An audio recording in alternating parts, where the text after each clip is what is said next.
Hey Jess, can you hear me?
Testing, testing, testing.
I'm going to do a quick roll call at the sites.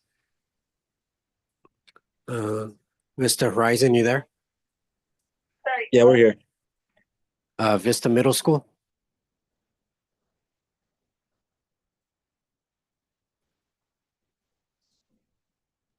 We're here. Oh, you there? Meridian, Here. Palm Lane, We're here. and Lago. Hi, Mario. All right. Thank you, guys.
You're good, Kelly, right? You're ready. You're okay? Okay. You're good? Okay. Okay. Okay, good evening. Good evening. Good to have you all here. It's great to see our room packed in the back over there as well. Hopefully everyone can hear me okay. Welcome to the Vista Charter School Board meeting. It's 5:15 and we're going to go ahead and start our process. We're looking forward to hearing more about the programs today, and we'll get started right now. Are we good? We're good? Okay. All right. So first thing we're going to do is an opening items is a roll call. I'll call the roll of the board members. Tuan, Here. Guillermo, Geronimo. Geronimo, gosh. Geronimo, already here. Thank you. Kelly, Here. Michael, Here. and Miles, I'm here. So we're all five here. Thank you for being here. We'll go to 1.2, approval of the agenda.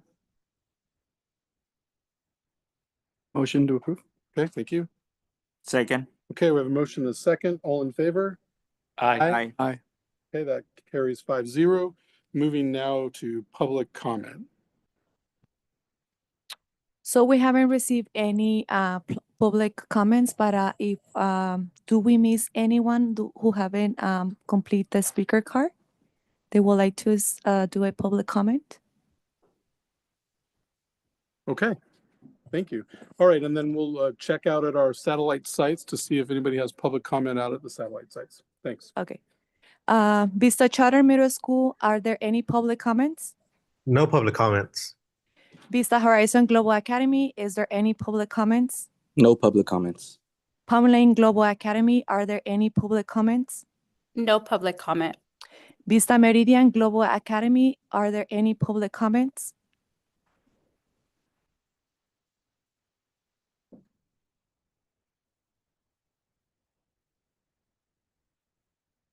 Vista Meridian Global Academy, are there any public comments? No public comments? Vista Lago Global Academy, are there any public comments? No public comments. That concludes the public comments. Okay, thank you very much.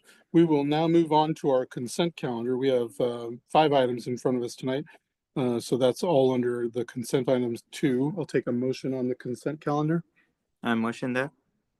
Thank you. Is there a second? A second. Okay, we'll take Michael as a second. All in favor of approval of the consent calendar? Aye. Aye. Okay, that carries 5-0. Moving now to number 3, which is the superintendent's report. And Dr. Felch, welcome, and please go ahead. All right. Happy New Year, everyone. I feel like I can still say that in the month of January. Good to see such a great turnout.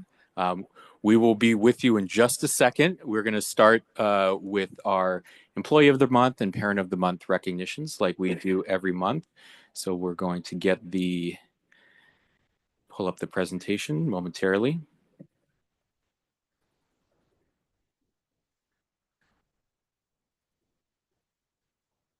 Okay. So starting with our Certificated Employee of the Month, we would like to recognize misspelling there, Jacqueline Garcia Palayo. She is the 4th and 5th grade teacher at Vista Lago in Lake Elsinore. And I would like to share some kind words that Miss Kayla Munoz, the special education teacher at Vista Lago, said when nominating her. Ms. Garcia Palayo's classroom is very well run, and the students both respect and admire her. She seems to get the most out of each of her students. Congratulations, Ms. Garcia Palayo, who I believe is on Zoom right now. Thank you. I really appreciate it. And I know Dr. Correa will make sure that her gift package will make it back to her. Next. All right, next we'd like to celebrate our classified employee of the month, and it is Miss Jackie Cruz, the behavior interventionist from Vista Heritage. Congratulations, Miss Jackie.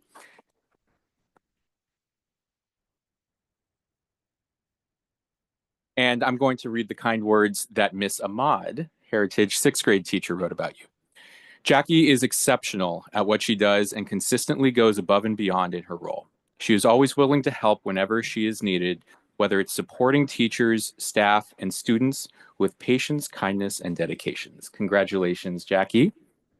And in a moment, once we're done with these, we'll have the board come up and we'll take photos. And finally, our parents and supporters of the month are Jose and Carolina Estrada from Vista Horizon. Congratulations. I believe that they are attending at Horizon. They're here? Oh, they're here. Wonderful. So some kind words from Mr. Benavides, who was the one that nominated them. They are consistently present and actively involved in our school community, generously donating toys for our Christmas toy drive, helping fill Christmas stockings for all of our students, and giving their time to make our school a better place. They're always among the first to volunteer and support school fundraisers and initiatives. As members of our school site council, they actively participate in decision-making and regularly attend our Coffee with the Principal meetings. Their generosity extends to our staff as well. During every staff appreciation celebration, they thoughtfully provide meals and treats, ensuring every staff member feels valued and appreciated.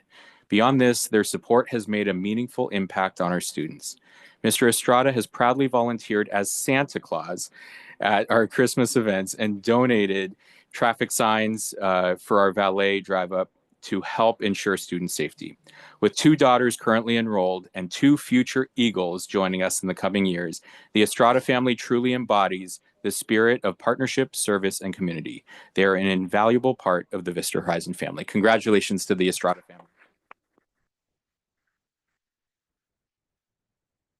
And so at this time, I would like to invite the board to come up to the front and we'll take pictures with Jackie and the Estrada family. And then I would like to ask the board, so we don't go up and back multiple times, to just stay up there because we will be transitioning into the iReady Awards afterwards.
You want to use it?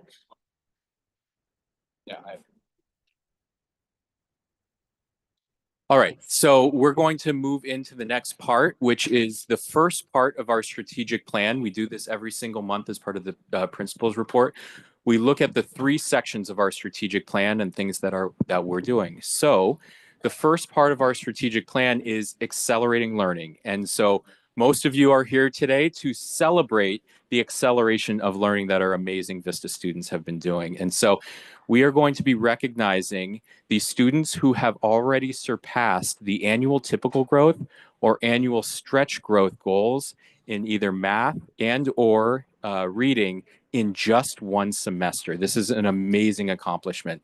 And so annual typical growth is the equivalent of a full year of learning and growth based on the first diagnostic at the beginning of the year. So they have already grown the equivalent of at least 1 year in just in one semester.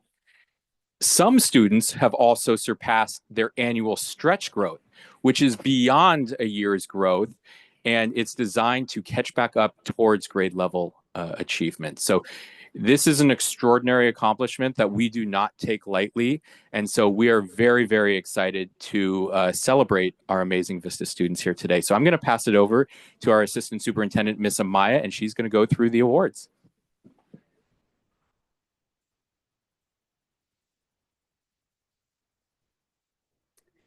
All right. So as Dr. Felch mentioned, here at in the boardroom, we have students and families. Sorry, we have families of students who have made stretch growth. So these students have grown more than a year's worth in only half a year. We're extremely proud, and to celebrate them, we also invited our iReady mascot, Plory.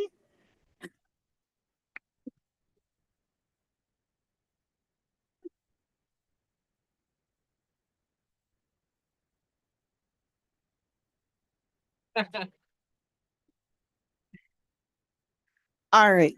So we're going to start by recognizing students from Vista Horizon.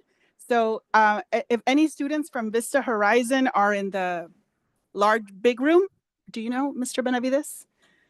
Okay, outside too? Okay, yeah, please.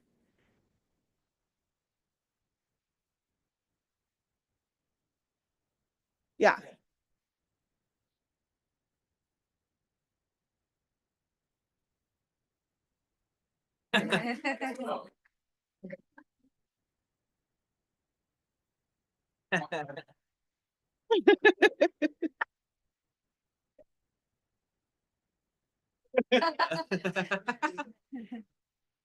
So while their students make their way over, I'll start. Oh, Mr. Benavides? So while their students make their way over, I just want to acknowledge the students who have made their stretch growth in reading. So I'll read the list, even if they're not here. Dayon Harrison, Ian Rivera Rugerio, Angelo Romero Sanchez, Allison Sanchez, Katie Bate, Leslie Del Cid Choc, Esteban Ruiz Amaya, Araceli Guzman, Sofia Martinez, Jaime Guillén, Bella Perez Martinez, and Sebastian Sandoval. That's for reading. For math, we have Jacob Butui, Angel Aceves, Genesis Quinteros, Benjamin Garcia, Sebastian Sandoval as well, and Bella Perez Martinez. So congratulations to our Horizon students who met stretch growth.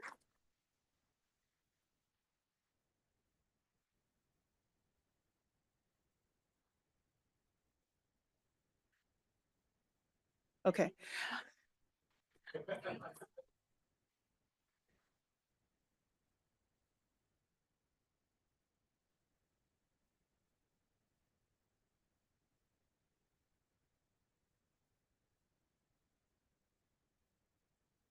On the screen, we have students who made their typical growth at Vista Horizon in reading and math.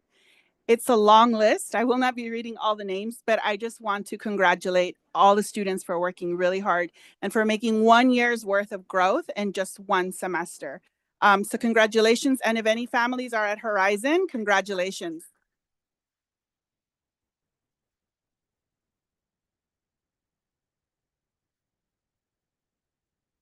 All right, we're going to move on to Vista Condor. Vista Condor. It's going to be a lot. Yes. So my list is not great. I'm just going to call them. So it's okay. Yeah. Just call them. Usher them out. Okay.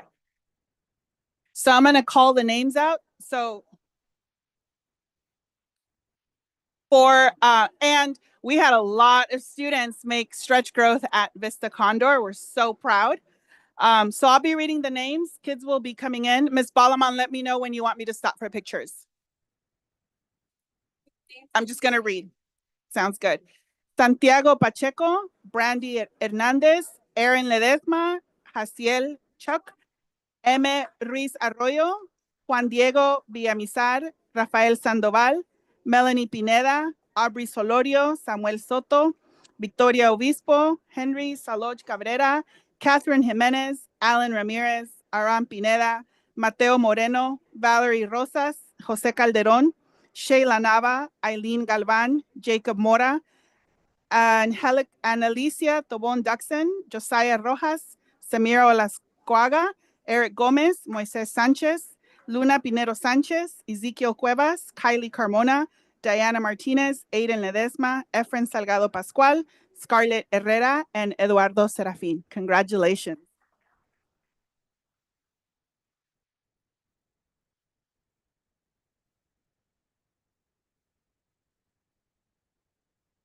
And for math, we have Isaiah Olmedo, Aaron Ledesma, Lily Rose Gonzalez, Eder Josue Venancio, Jaylene Gonzalez, Alina Flores, Ana Carvajal, Noah Garcia, Rafael Sandoval, Matias Guillo Cortez, Catherine Jimenez, Aram Pineda, Jacob Mora, Enrique Torres Garcia, Mateo Callejas, Samira Olascuaga, and Luna Pinero Sanchez. Congratulations.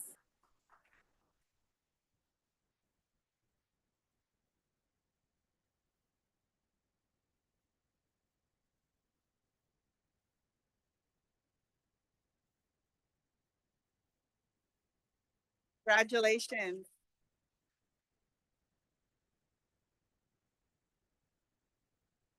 Congratulations.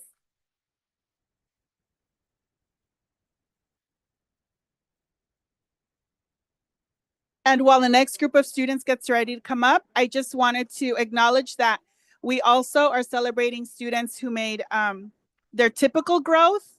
They on the screen, you'll see the list of names. We had a lot of students show growth. So congratulations to everybody at Condor.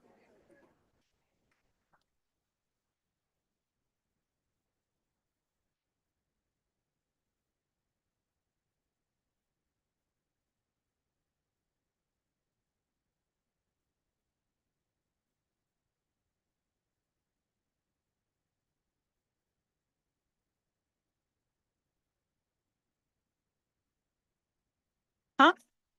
I think they're calling them by grade. Yeah, so I already listed all the students, but I think the pictures are by grade because it's just easier to get them in like that.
Next group at Condor, as you can see, Vista Condor had a lot of growth. Congratulations, students.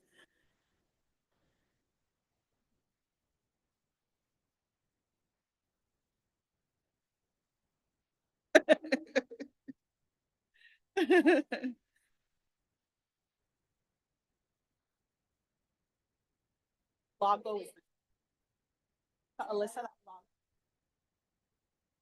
After Condor. Is it for Condor?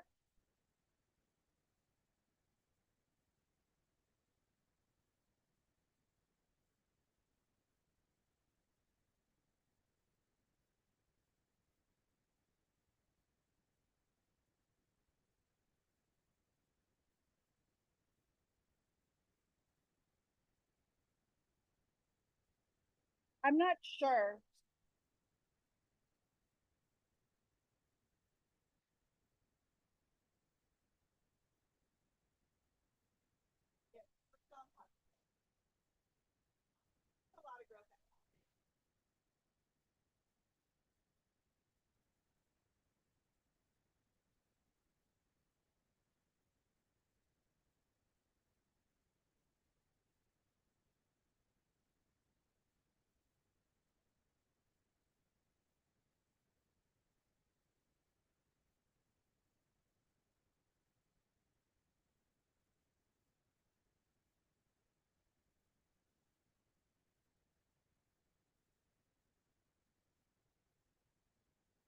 Oh yeah. Can't do the whole school in groups of grade levels. Yeah. So all fourth and fifth grade. Okay. Can you tell Alyssa to send all the fourth and fifth graders? Yes, please. Thank you.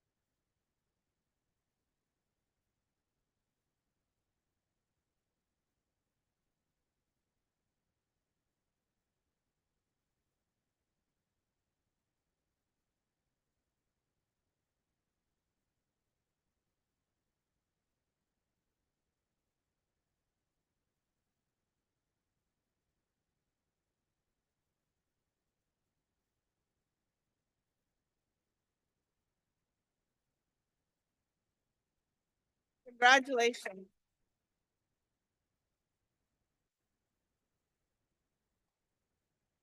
Condor, all done?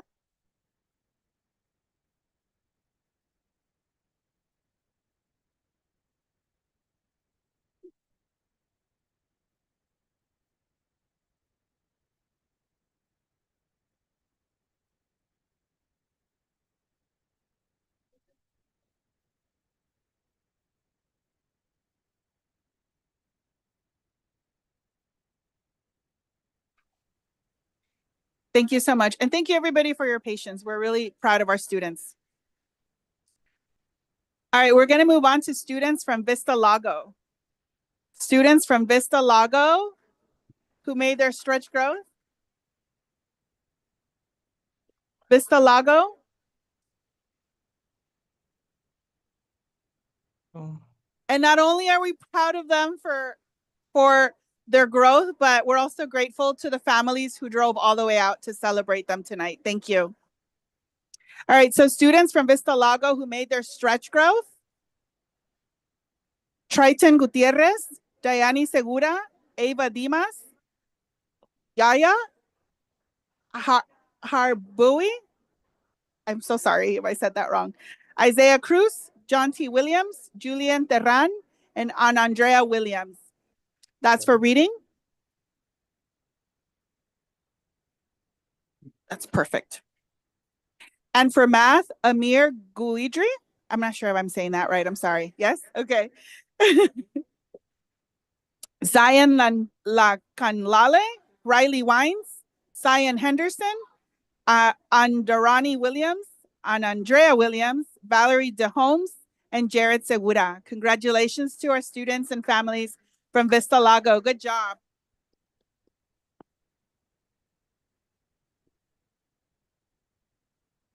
Oh, sorry.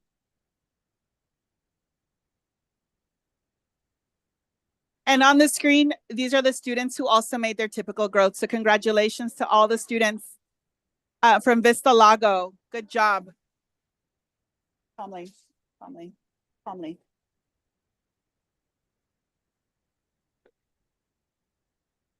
Sorry about that.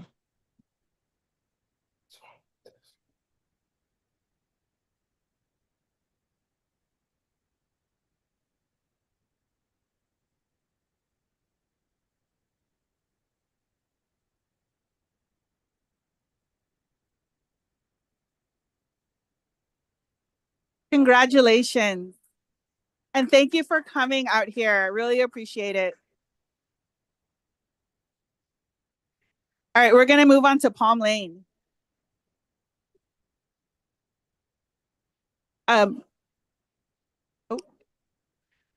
So these are the students from Palm Lane who made their stretch growth in reading: Jesus Aleman, Gana Ahmed, Keithan Gonzalez, Kailani Richard, Jorge Rojas, Zeke Castellon, Crystal Carballo, Alonso de la Serna, Audrina Rogers, Tiago Gomez, Audrey Black, Alejandro Munoz, Uber Peralta, Eliza Jimenez, Josiah Torres, Matthew Black, Seth Patlan, Ortiz White, Delesa Gonzalez, Omar Amdala, Carmen Espinosa, Abel Estrada, Camila Romero, Gabriel Caudillo, Gael Melchor, Eden Garcia, Selena Gomez, Abraham Gonzalez, Matthew Venegas Estrada, and Justin Dambris Chobon. And in math, we have Emilio Munoz, Abby Ramos, Josiah Ramirez, Marely Mayo, Omar Amdala, Ortiz White, Abel Estrada, Deleza Gonzalez, Carmen Espinosa, Abraham Gonzalez, Kendall Souza, and Gabriel Caudillo. Congratulations, Palm Lane students.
And then on the screen, we have students from Palm Lane who made typical growth.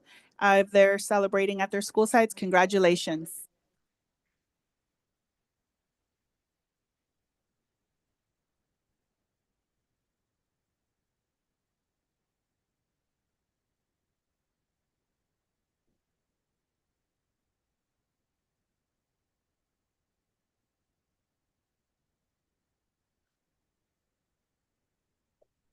All right, next we have Vista Charter Middle. Any students here from Vista Charter Middle? Vista Charter Middle? No? Congratulations to all the students on the screen from Vista Charter Middle who made Vista Stretch Growth. And on the screen, you can also see students who made typical growth from Vista Charter Middle. Congratulations.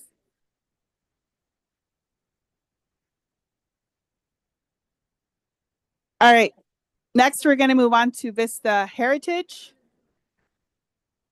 Students who made stretch growth. We had a lot of students make stretch growth at Vista Heritage. We're very proud. We're going to start with 6th grade. So come in 6th grade.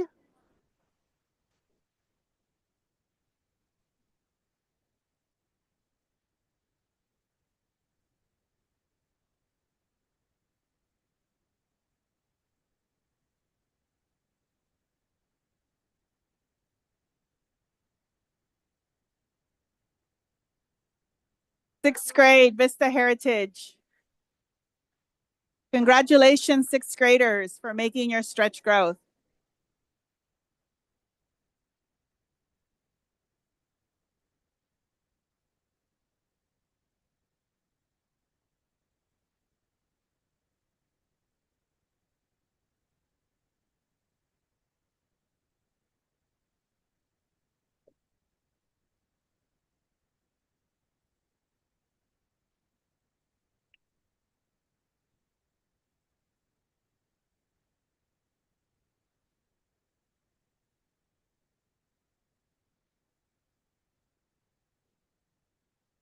Congratulations, sixth grade from Vista Heritage. Vista Heritage seventh grade is next.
Congratulations, Vista Heritage seventh grade.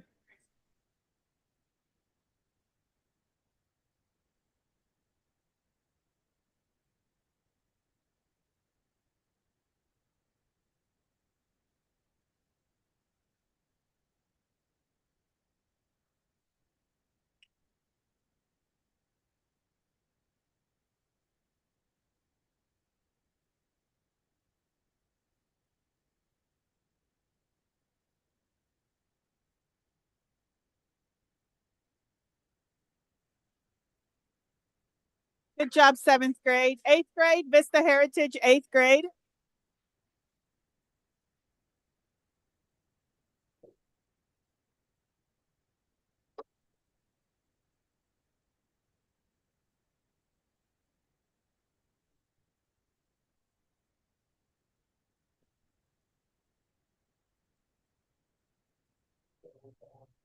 Eighth grade, Vista Heritage, eighth grade.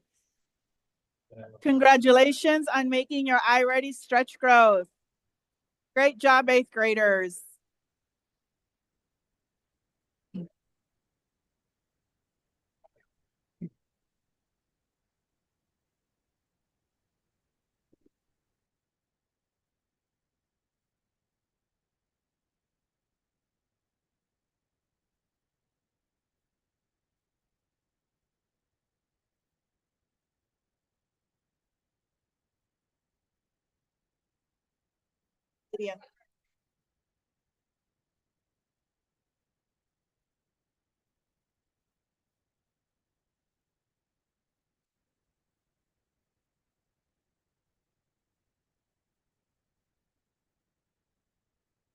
All right, congratulations, eighth graders, and to all the students from Vista Heritage who made their stretch growth and their typical growth.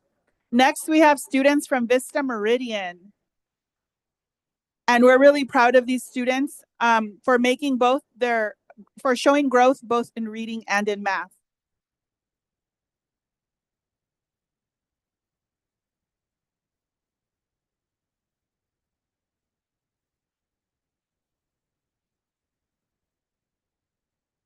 Is this still, oh.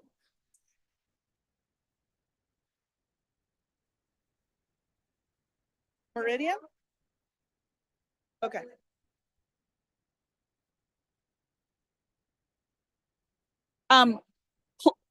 Once we're finished, Plory will also be out if you want to take more pictures. Cuando terminemos, la mascota va a estar afuera si gustan tomar más fotografías.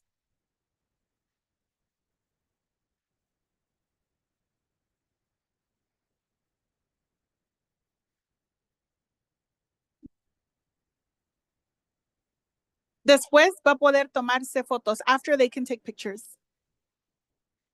All right, and finally, our high school students from Vista Meridian for making growth in reading and math, Ryan de la Torre, Yesenia Fieros, Jessica Flores, Ivan Medina, Melissa Navarrete, Ulises Cisneros, Janaya Petway, Jenner Sanchez, Angel Cruz Gutierrez, Karim Alejandres, Aaron Castro, Carlos Cruz, Sergio Godoy, Abraham Hipólito, Albert Medrano, Camila Muñoz, Victoria Ramirez, Jose Rodriguez, Vania Romero, Serafin Villa, Joel Calixto, Abel Colin Benitez, Allison Eligio Martinez, Jasmine Acosta, Angel Padilla, Jessica Ayala Cortez, Alexander Cruz, Javier Martinez, Fernando Nava, Roberto Sanchez, Isaac Herrera, Matthew Olivares, Laila Perez Negrón, Brandon Portillo, Christian Ramos, Ulises Cisneros, Janaya. Oh, those are the same names.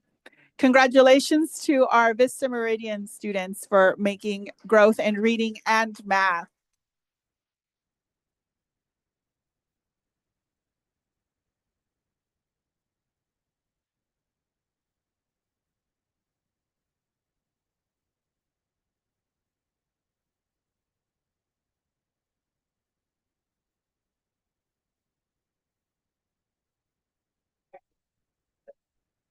Thank you to all the families for being here tonight.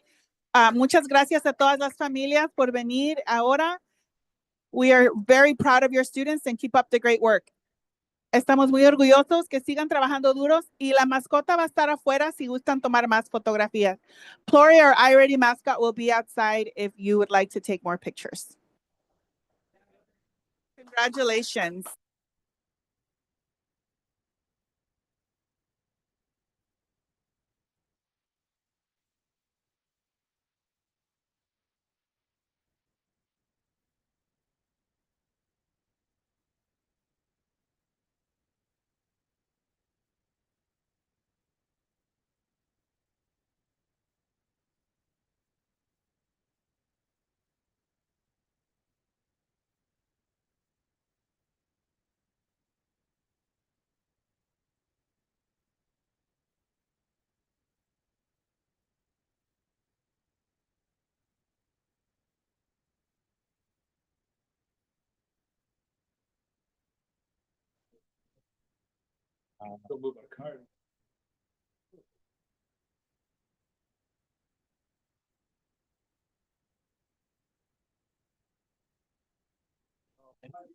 All right, congratulations one more time to all of our amazing Vista students, both the ones that came here as well as our students at each of our school sites.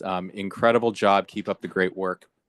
I just want to mention that we had some families drive here all the way from Lake Elsinore. We had some families drive all the way from LA in the middle of rush hour traffic. And so just this was amazing. So congratulations again. We're going to continue on with the superintendent's report. And as we look at the Move as One priority, back on January 12th, which was the Monday right before we came back for the second semester, all of the Vista teachers convened right here in Santa Ana and participated in an ELD professional development hosted by the Orange County Department of Education. And this is really a part of our organizational wide focus on English language development. We really want to make sure that we are addressing the needs of all of our English learners, regardless of if it's through integrated or designated ELD. And really focusing on making sure every single one of our English learners is at a minimum making progress to the next level on the LPAC towards EL reclassification. And our final priority in our strategic plan is paving the path. And so I would be remiss if I did not congratulate Palm Lane on their charter renewal. Back in December, Palm Lane was successfully renewed by the Anaheim Elementary School District. And we're not done with charter renewals. Next Monday is the public hearing for Vista Condor at the Orange County Department of Education. And the decision on Condor's charter renewal will be on March 4th. So I would like to invite all the board members as well as Condor families and staff to come out in support of Vista Condor. And then as we look ahead to next year and beyond, next year, Vista Horizon is up for renewal, and we are beginning to prepare for that. And it's not too early to start preparing for renewals, even in the 2 years from now, in the 27-28 school year, when we will have Vista Charter Middle School, Vista Heritage, and Vista Meridian all up for renewal. Also, it's also important because this year's data that will go on the 2026 California dashboard will be used as part of the renewal for each of these schools. So it might feel like it's far in the future, but what happens now matters. And two final things as we wrap up the superintendent's report. So January is School Board Appreciation Month, and so we have a special guest that is here to really recognize and appreciate as part of our appreciation of the board. I just want to call out that this board is a volunteer board. They do this out of the kindness of their hearts and because they deep down believe in the mission of our organization and the students and communities that we serve. And so I want to thank the board for everything that you do. And as a small token of our appreciation, I know that you often ask for stories of our impact, because many times as a board member, you don't get to see or hear these stories.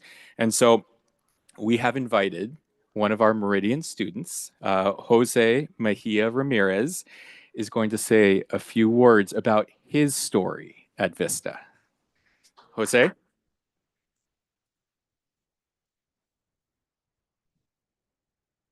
Hello, my name is Jose Mejia. I'm currently a senior and attend Vista Meridian Global Academy. In the summer of 2024, I was arrested and incarcerated for a choice I deeply regret. This event made me realize that in life we can experience setbacks, but by pushing through and seeing situations in a different outlook, we can prevail. Although I was just a sophomore, I didn't know what to expect for the future of my education.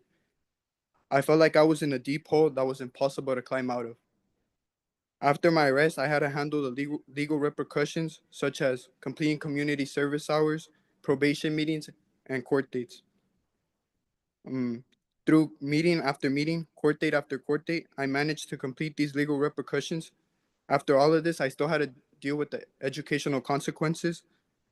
Being expelled from my former high school and being limited to the choices of going to a continuation school or moving districts. What initially felt like a major setback ultimately became an opportunity, opening the door for me to attend Vista Meridian Global Academy, an opportunity I accepted without hesitation.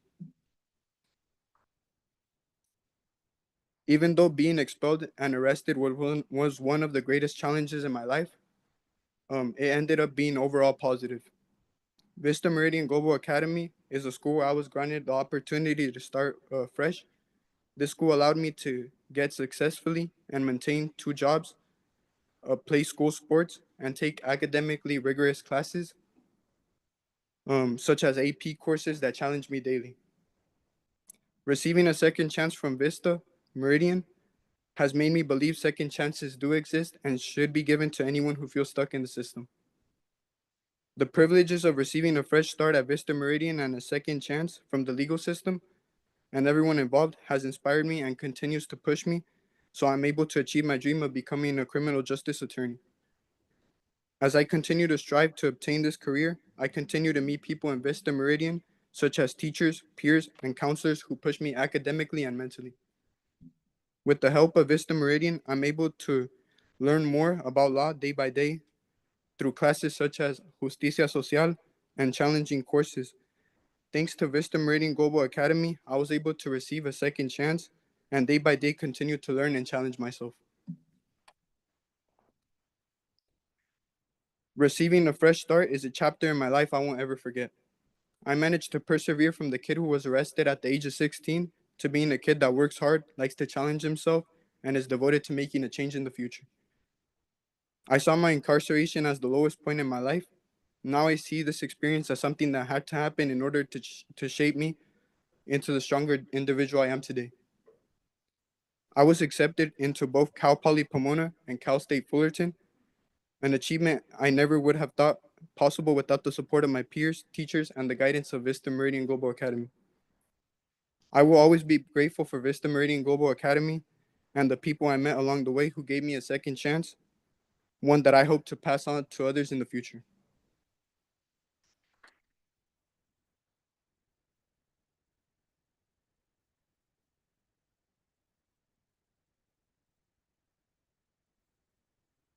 Jose, yeah. Can we break out for just a second? And Yes, yeah, go. can we, first of all, thank you for being a Meridian student. Thank you for being here tonight. And thank you for what your wisdom already shows us from what you said tonight.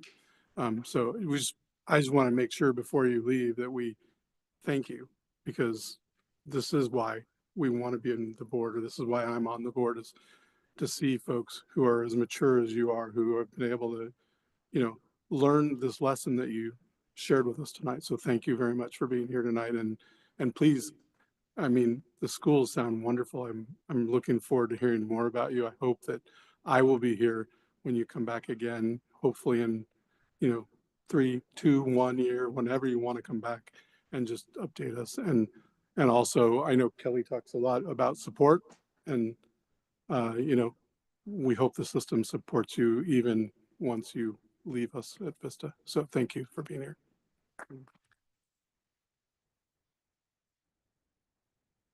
And we do have a few things. We have a certificate for Jose for doing this, and then we also have a bouquet of flowers for each of the board members as part of our appreciation.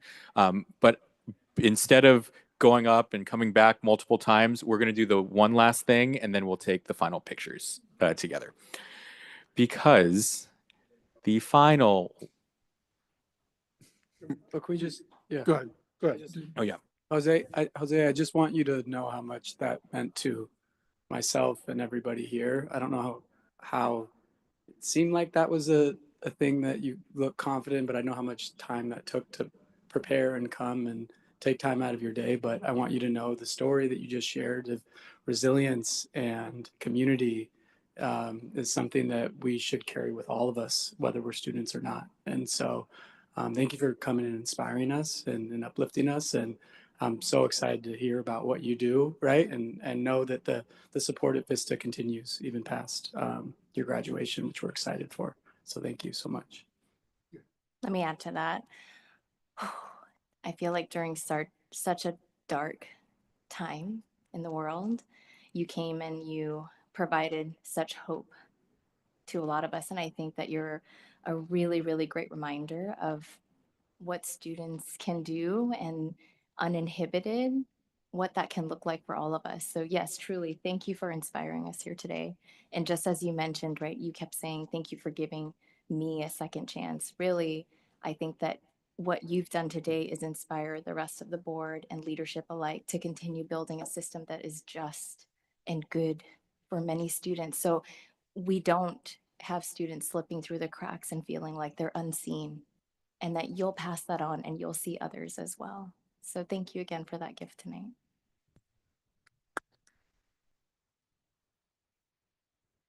Jose, we want to say we're very, very proud of you, right? That's an awesome, awesome story, right? That's a very empowering story that you can share with many, many other people. They're going to look up to you. And so the power that you have is you'll be able to share their story and help like younger generations, right? They'll look up to you. But just, I felt very empowered by that story, just listening to you. It's fabulous. I'm really proud of you.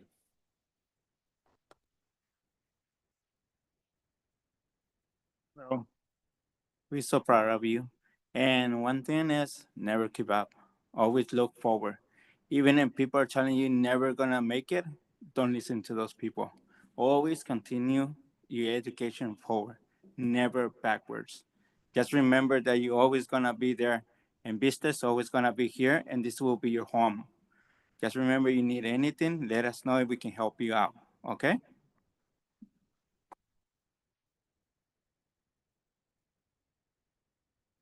All right. Go ahead. Thank you very much. So we have one final slide in the superintendent's report. Mario, if you can move it on.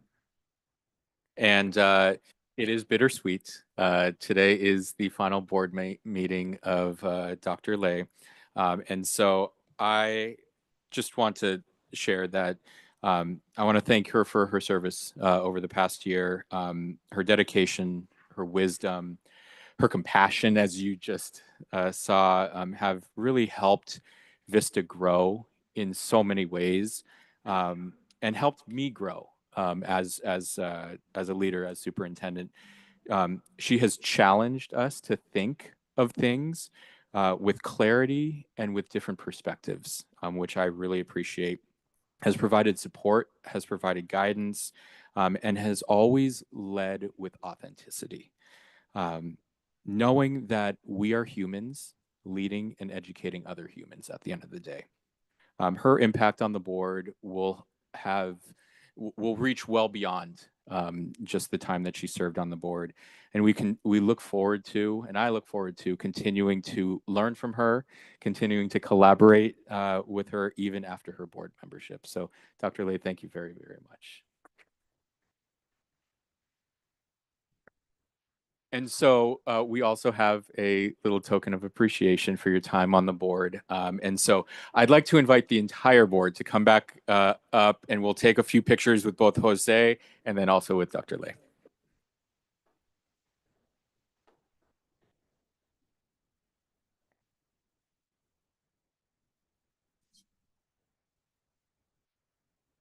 Want to move that?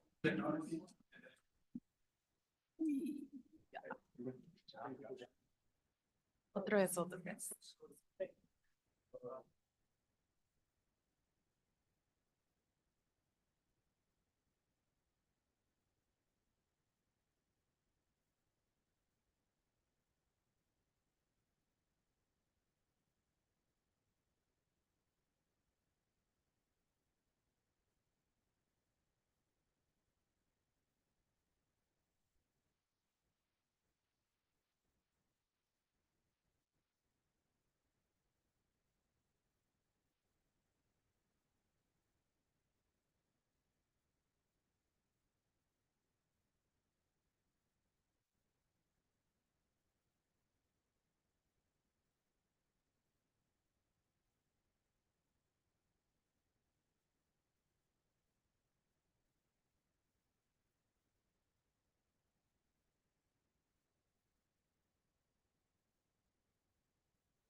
And that concludes the superintendent's report.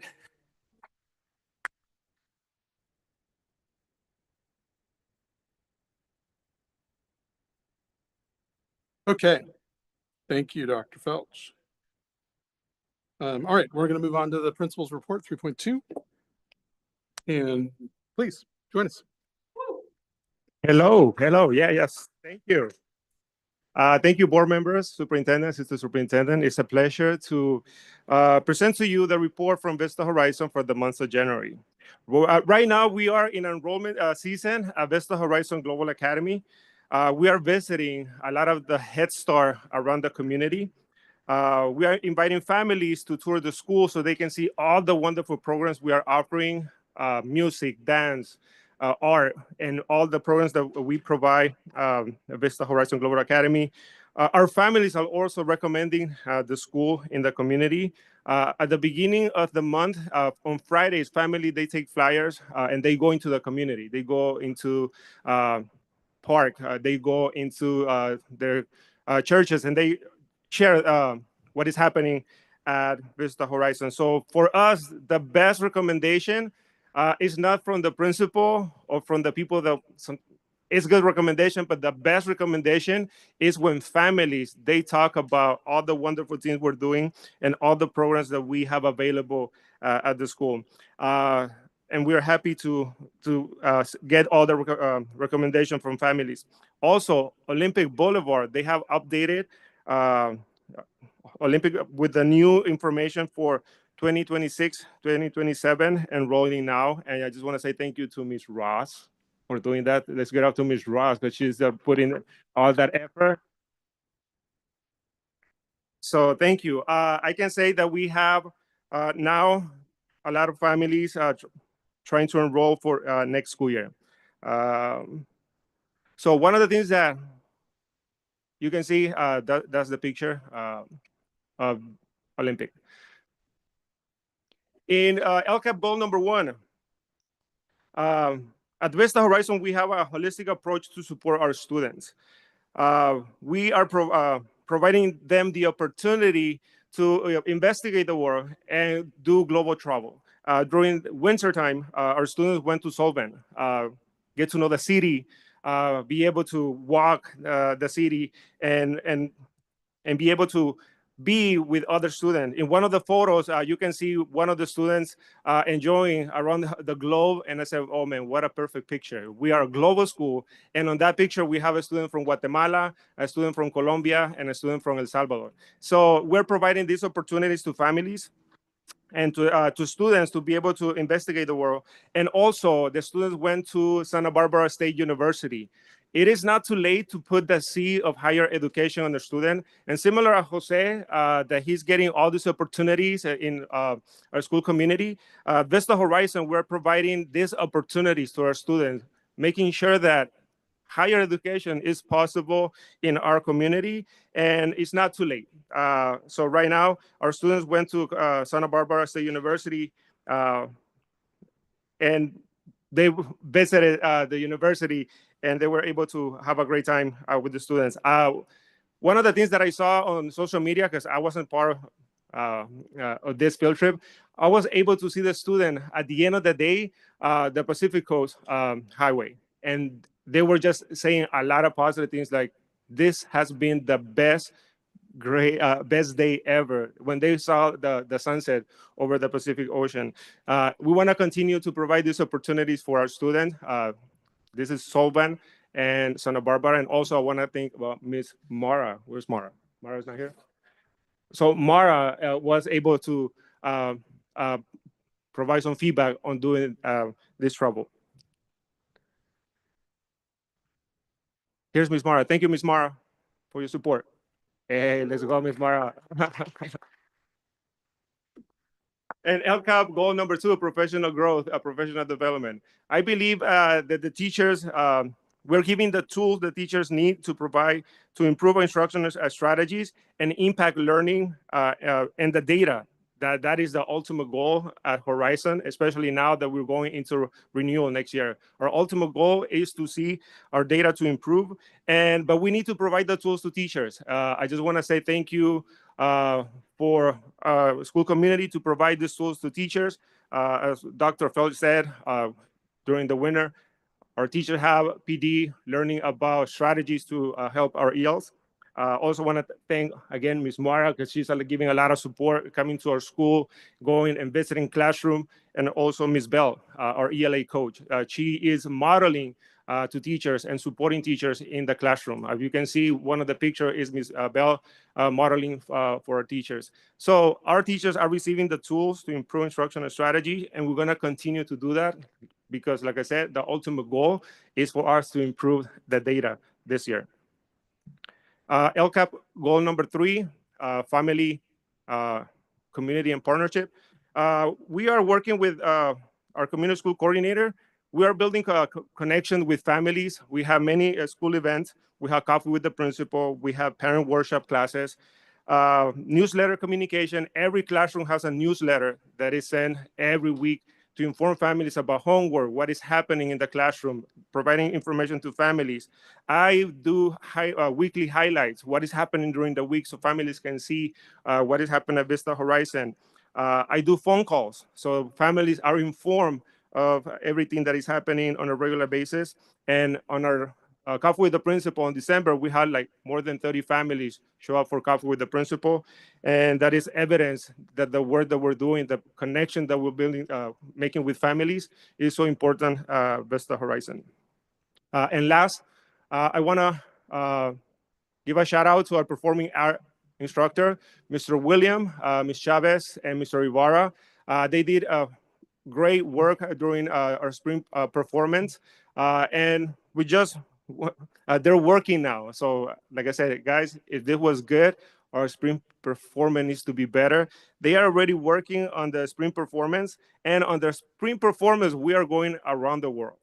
Every classroom has a country. So we're gonna be listening performances from Mexico, from El Salvador, from Italy, from French, from Japan, from Korea. So I invite you to come to Vista Horizon during our spring performance. So thank you very much, board. Have a great day. Any questions? I'll just say that it's good to see him in front of Stork Tower. I'm a Gaucho, UCSB Gaucho, so see our students there. So it makes me feel fun. And I remember many drives watching the sunset into the ocean. It's beautiful. So thank you. And I'll just, if I may just highlight, he brushed over this, but you can see it in the photo. A lot of schools have coffee with the principal, and 30 is an incredible number. And I think that one of the things that just like that clearly represents the work that you've been doing to invest families in the community. So excited to thank you for sharing all this with us, and just wanted to recognize you for that. Thank you. Thank you. Thank you. Okay, now for that inspiring financial report from Glad I'm following Enoch and not all of those kids that hit their stretch goals. That was great for them. Thank you. All right. Today we're going to cover a couple of things. We're going to breeze through the first interims for the OC and the Riverside County schools, as we saw those last month. I'm going to give you a very quick summary on the governor's January initial kind of budget projections. And, we'll kind of see more in May. And then we'll look at the November 2025 financials for each of the schools. Mario, can you?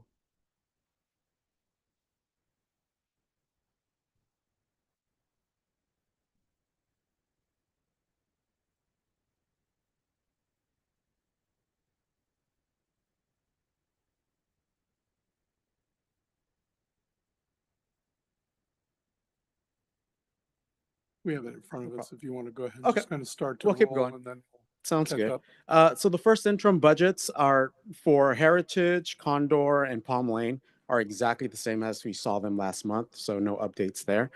Vista Meridian and Vista Lago, we had minor adjustments. For Vista Meridian, the LCFF overall funding went up about 15,000, and that's based on a little bit of an updated UPP percentage that we ended up utilizing. And for Vista Lago, they had a very slight increase on their certificated salaries of just over $1,000, and that's a shared position. So very small adjustments, but the first interims were pretty much what we shared at the beginning of December. The governor's January budget proposal. So if you get to that page, there's a lot of bullet points. Key things is one, he's being a little bit more positive in terms of what he expects the economy to look like versus what the Legislative Analyst Office is projecting. So I think it's him kind of putting a stake in the ground for his negotiations with the legislature when they come up to the May revision. And A lot of it's also weighted on the fact on how AI continues to do, because a lot of the additional funding he's expecting is attributed to the technology companies in California that are have higher stock prices currently than what you see in other industries. So there are a lot of concerns if there is a recession, or if AI doesn't kind of continue its growth that it's been doing, that his proposal is very rosy versus where we can actually be. And even though his is rosier than the legislative analyst's office, it's still tighter than what we were projecting in the prior year. So the COLA increase for LCFF is only about 2.4% currently, and last year we were projecting to be about 3%. So that's the base increase you'll see. And that's impactful because a lot of schools, including Vista, have their salary schedules, and a couple of the steps are above COLA currently. So it's kind of where you find the additional space for that. He's continuing to provide additional funds into ELOP. That doesn't impact Vista very much because you're already at rate 1 and not at rate 2 because of your high unduplicated percentage across the board. He's continuing to put additional funds into the Community Schools Partnership Program and backfilling the gap to the Learning Recovery block grant that was a couple years ago. So kind of getting back to the initial apportionment on there. So lots to wait and see. Like I mentioned before, I really think this is him just kind of staking his stick in the ground, but it's probably going to be coming down a little bit once you get to the May revision for budgets. Now looking at November financials for each of the schools. So starting off with the middle school and their key indicators. So enrollment staying pretty strong above the 350 that we've projected, so around 354. And the ADA rate had a nice little bounce back up in December. They actually had their highest ADA for the fifth statistical month of 333.74. So hitting in the right direction for them. And as usual, as you know, the middle school has a very healthy balance sheet with cash on hand of over 200 days. And you'll be seeing, at the next board meeting in March, we'll have the LAUSD schools' second interims completed, as theirs are due pretty early in February. And I'm hoping to have a very close picture like we did for December for the LC schools, as theirs are due in middle of March. Revenue, so in November, they received just over $345,000, majority of that being LCFF funding, and they received about 31% of their revenue to date. The gap you see between projected for November and what they've received is the fact that ACES is delayed this year, so grant award notices only went out in December, where the initial payments usually in November, and SB 740 initial payments have also been delayed a bit. Expenditures for the middle school, they had expenses of just over $710,000 and are about 42% of projected expenses. Overall, as I mentioned earlier, books and supplies in the past have been above. Now it's starting kind of to trend back in the right direction. So a lot of those initial purchases are kind of getting back in line. And then the detailed balance sheet for the middle school. Looking at Vista Heritage, so enrollment has stayed steady at about 359. ADA continues to kind of bounce up and down the percentage. So in December, it was about 92.19. And the ADA for that month was 330.57, which kind of continues. It's a little bit lower than we were at the beginning of the year, but it's kind of based off of the fact that enrollment's lower than where they're at earlier in the year. Their balance sheet's pretty healthy as well. You see 26 million in assets, 25 in liabilities because of the facility. So, equity of just over $1 million and cash on hand of about 79 days. Revenue for the month of November, they received just over $564,000, majority being LCFF, and that's about 36% of their projected total revenues. And similar story as the middle school, that gap is because of ACES and SB 740 initial disbursements being delayed a bit. On the expenditure side, they had $582,000 in expenditures and are pretty much on track across the board currently. In their detailed balance sheet. Vista Condor continues to be strong. So even though enrollment dropped 2 students to 374, their 88 percentage has been kind of above that green line, and their statistical month is 348 for December. So very strong ADA for Condor.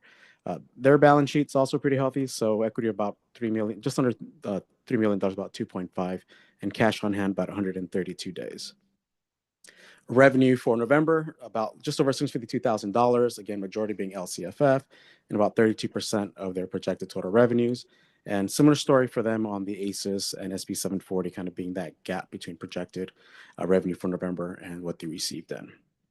On the expenditure side, they're over 613,000, and they're still trending above in books and supplies, but overall they're on track at 41%.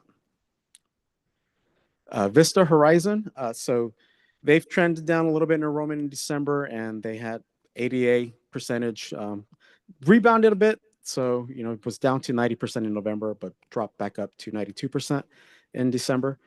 Their balance sheet's pretty good. So equity about 1.6 million and cash on hand over 119 days. But their statistical month for December of 155, was down, and it's trending down from before, and that's primarily driven by the fact that they dropped enrollment for that month. Their revenue, so 297,000 in November. They don't get ACES or SB 740 since they're in a Prop 39 location, so that's why there's no gap between what they were projected to receive and what they've received. So about 34% total of their projected revenues for the year. On the expenses side, just under 300,000, a majority of that being salaries and benefits. Books and supplies is trending a little bit above, and it was higher than prior months. But in sneak peek into December, they're kind of back on track, and overall expenses are at 36% at this point. Then their balance sheet. Palm Lane. So unfortunately, as you look at their enrollment, it's kind of continued a downward pattern from October through December. So from 275 down to 261. Their 88 percentage has rebounded, about 94 or just 94% for December. But that single months was 244. It wasn't yet certified, but it is lower than it's been in prior months. And Palm Lane has one of the healthiest balance sheets with, over $8 million in equity. And so, cash in hand of, 372 days. Revenue, so they received just over $500,000 in November. And their gap is a little bit smaller, and that's driven by ACES. They don't receive SB 740 as they are on the district school site. Expenditures for November, just under $400,000. Overall on track, a little bit above in books and supplies, but they're trending in the right direction. And so overall, 37% of projected expenses. Vista Meridian, so a little bit drop in their enrollment to 242. 88 percentage has been a struggle for the last couple of months. And their 88 for December was 223, not yet certified, but it is lower than it was in November. Their cash has been a little bit tight, as you'll see a loan later in the board agenda, and that's as I mentioned before, they had a $2 million loan from Palm Lane before. Our CFO recommended making sure we're a little bit more direct on what's being utilized for this year. So we looked at about $600,000 for the year. So that's the loan amount you'll see at the end of the board agenda. For November, they received $425,000, and the gap for them is SB 740 and some grant funds, as they don't have ACES. On the expenditure side, they're a little over 500,000. They're still above on the books and supplies, but that was that big purchase of the Animatage table at the beginning of the year. So it's in the budget, but it's such a big portion of it that it kind of drives it above the trend. Since then, they're back on track as of November. And so year to date, they're at 44% of projected expenses. Vista Lago. So this is the one where you see enrollment growing steadily. So in December, they were over 100 and got to 110. And their 88 percentage continues to be above 92%. So in December, their ADA for the month was 98.74, which is the highest. They've grown from about 82, 84 at the beginning of the year to 98. Looking for that to continue so that they can, hit their overall projected ADA percentage. Their revenue, so as a new school, you see that big spike in September. That's the first payment that they get, and then they'll get their next ones after the P1 is certified in February. So that's why you see very small amounts. What is coming in is pretty much nutritional revenue, so federal NSOP and state NSOP. Expenses for the year or for November, just under $200,000. Books and supplies remains high. It's still trending higher than where I'd like it to be. But overall, they're about 50% of projected expenses. And their balance sheet. Vista Home Office. So this is their look. Can I just interrupt you? Go for it. Can I ask you on Lago, is that first payment adjusted? Is that payment based on the 100? It's not. So the first payment is actually based off of the PenSec report, which is submitted in July. And at that point, things were projected to be much better. So their payments at the back half of the year are going to be much smaller because which worked out in their favor because they got more cash up front. Got it. Thank you. Vista Home Office. So this is through November as well. As you've seen before, the 4,000 series books and supplies, they're over based off of expenditures that weren't expected for the security system for the new facility, computers, and wireless access points. And they're a little bit trending above as well on salaries and transportation. So we're going to keep a close eye on that. And then the regular outstanding checks over 50 days and your check register. Any questions? I know that was exciting. Any questions? Again, very helpful information. No questions tonight, but thanks for the way that it's being projected now. It's very helpful to make it understandable. Thank you. Okay.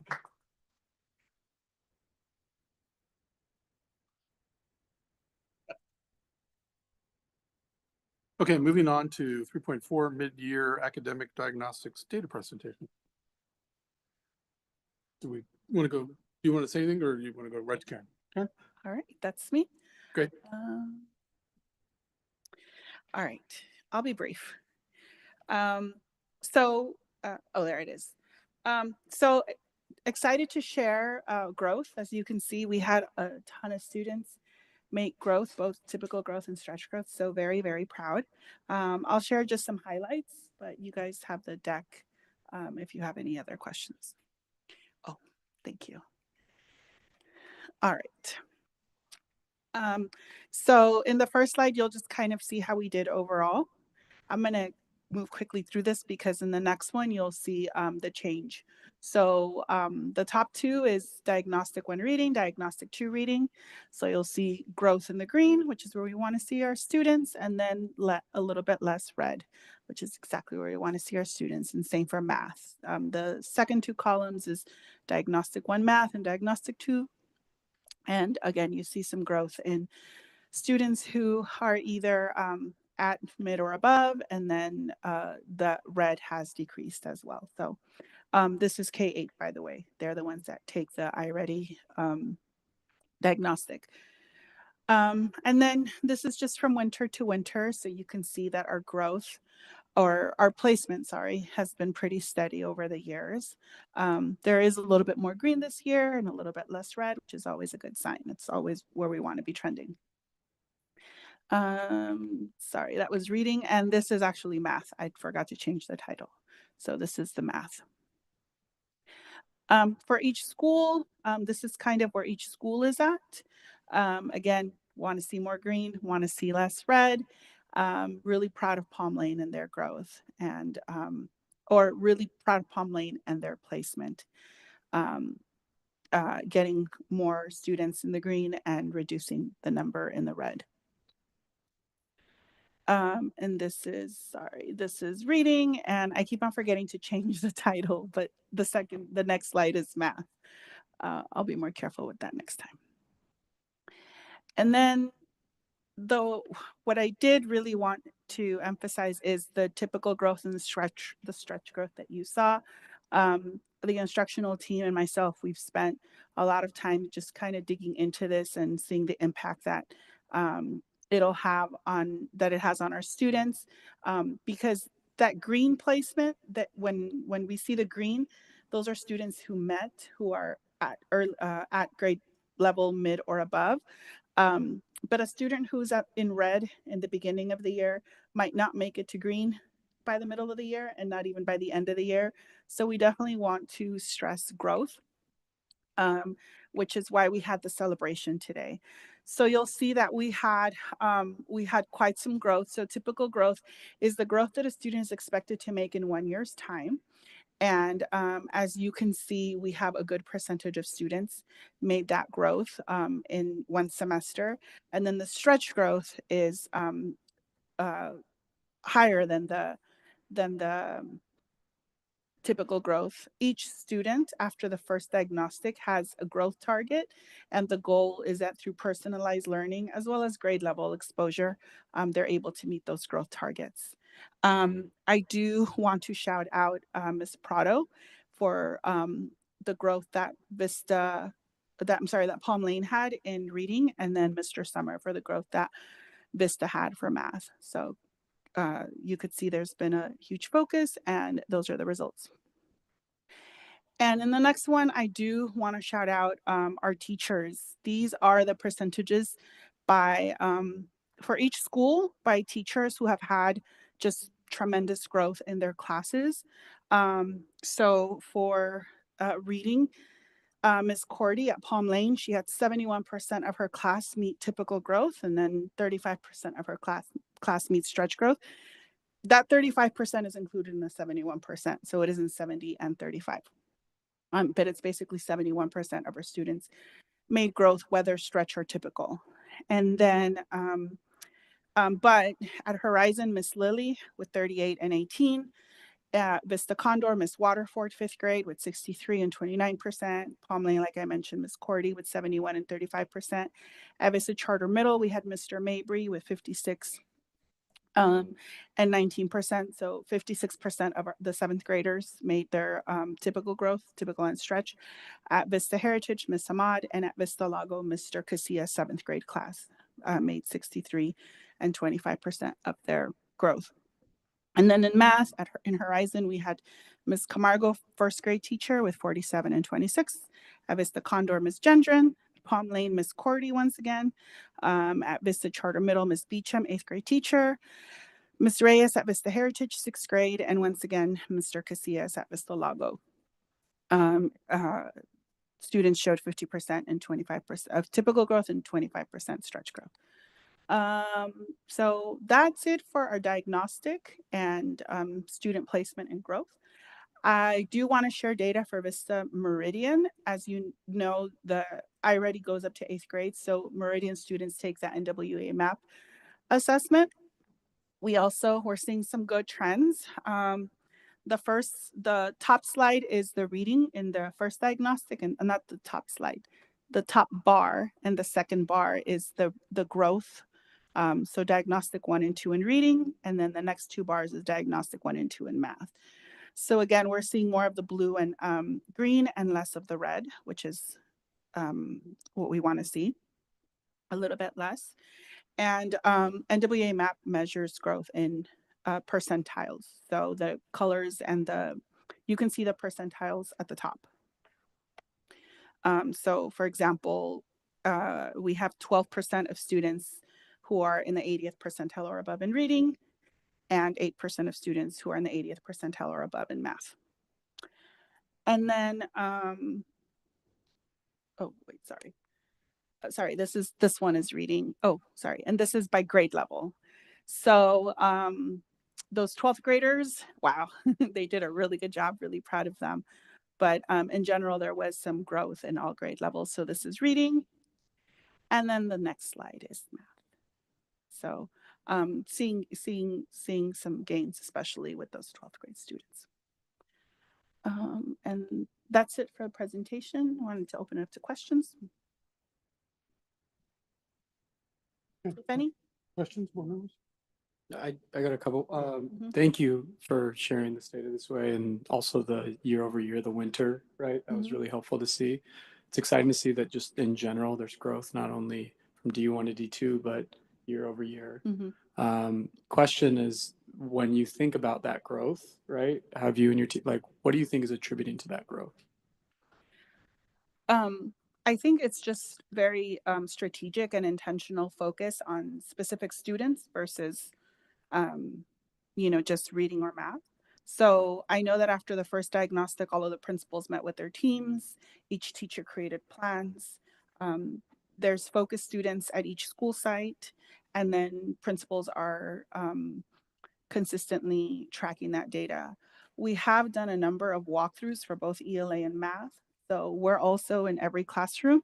I can tell you that 100% of our teachers are using the curriculum, so students are being exposed to grade level content. And I mean, there's obviously always going to be work to do, but I think that's a huge start.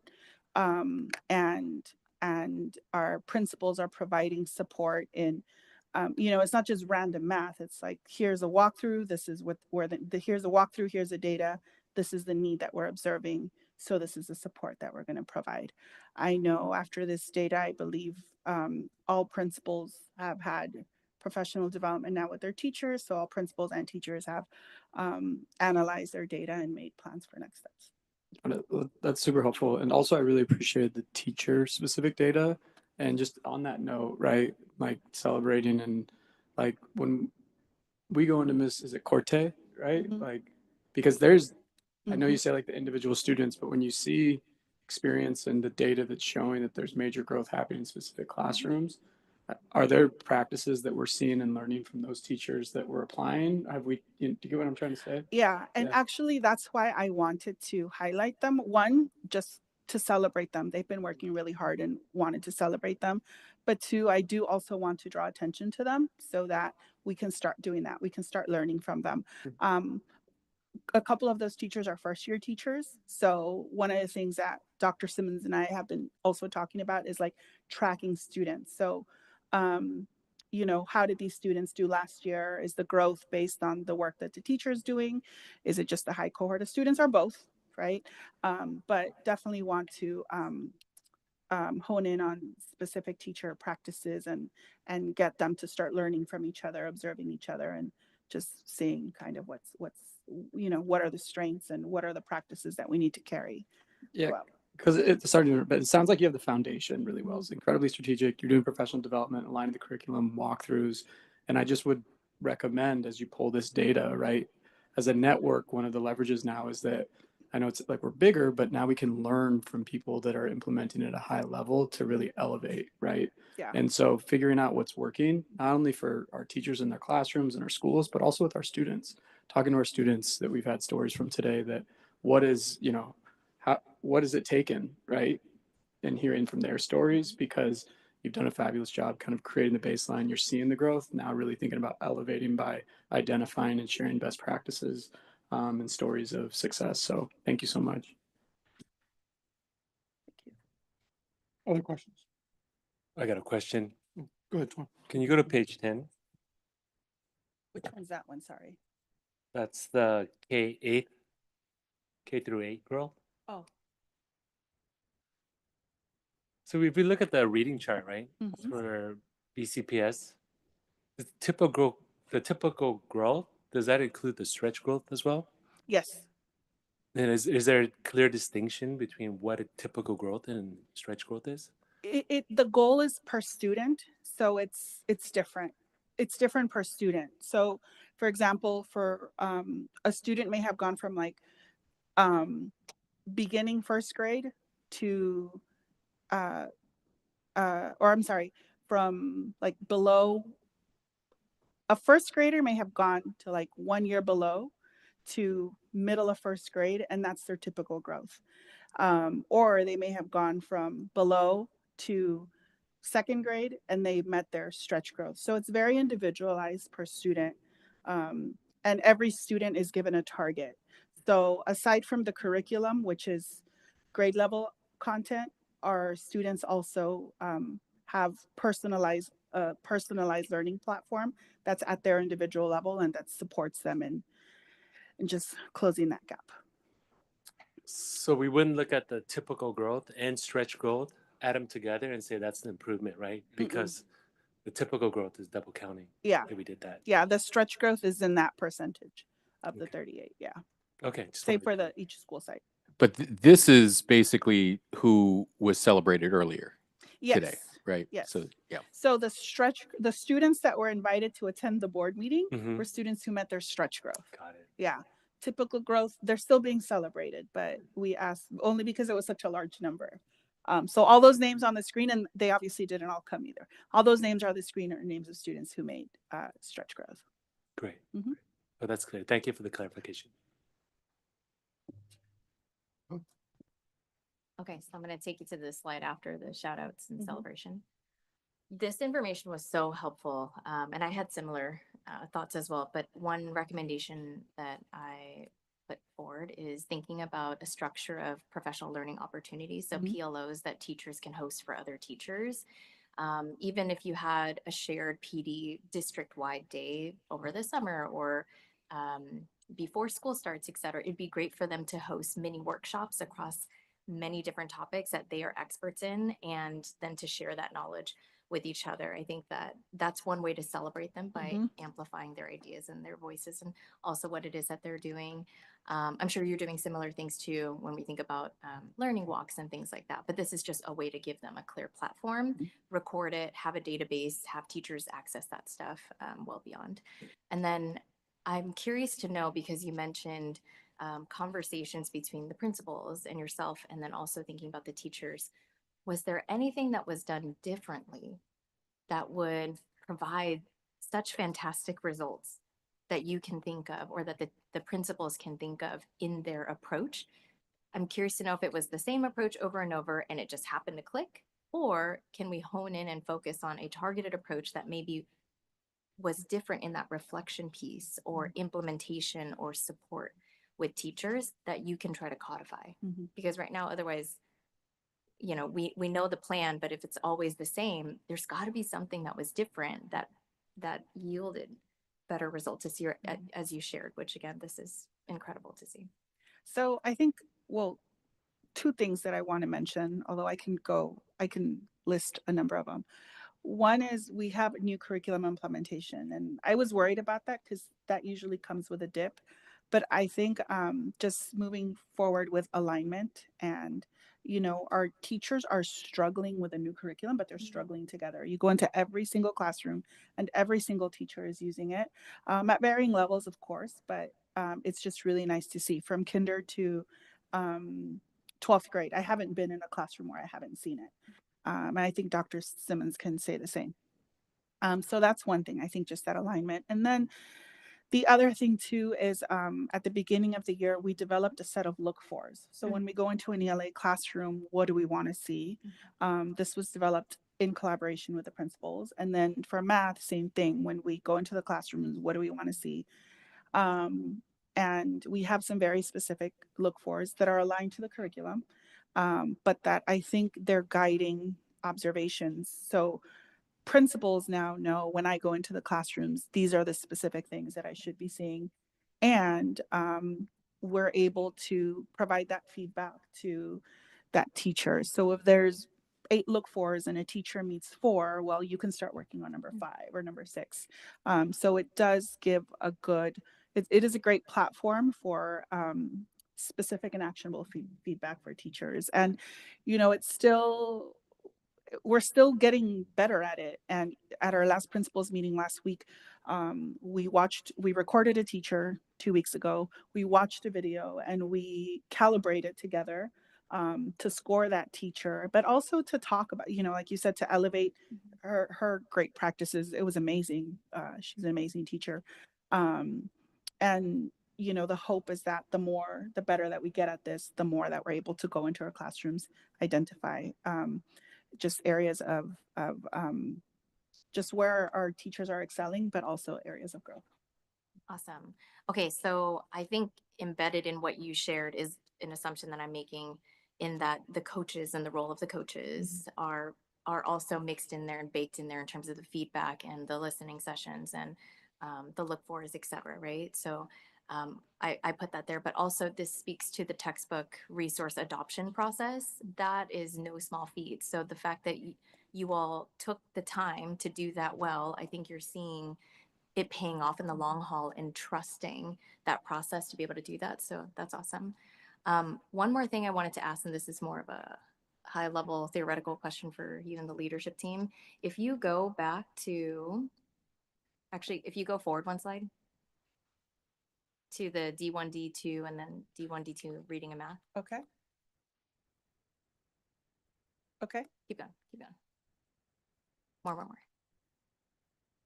Maybe we missed it. It's okay. But essentially. Oh, Meridian, the high school. Yeah. Oh, yes. There you go. Okay. This is not a hard question to answer, but given the challenges that every school faces, I think it's fair to say that we're all here and we do what we do because we believe in every student in the system. And we're trying to build a better system so that we can, you keep mentioning there's increases here, decreases here. That's what we want more of. let's say we have every single student in the green and the blue. You're looking at this chart, it's only green and blue. It's possible, but I'm curious to know what that would take. And if you have organization structures in place currently that would allow for you to get there, or that you need to build to get there.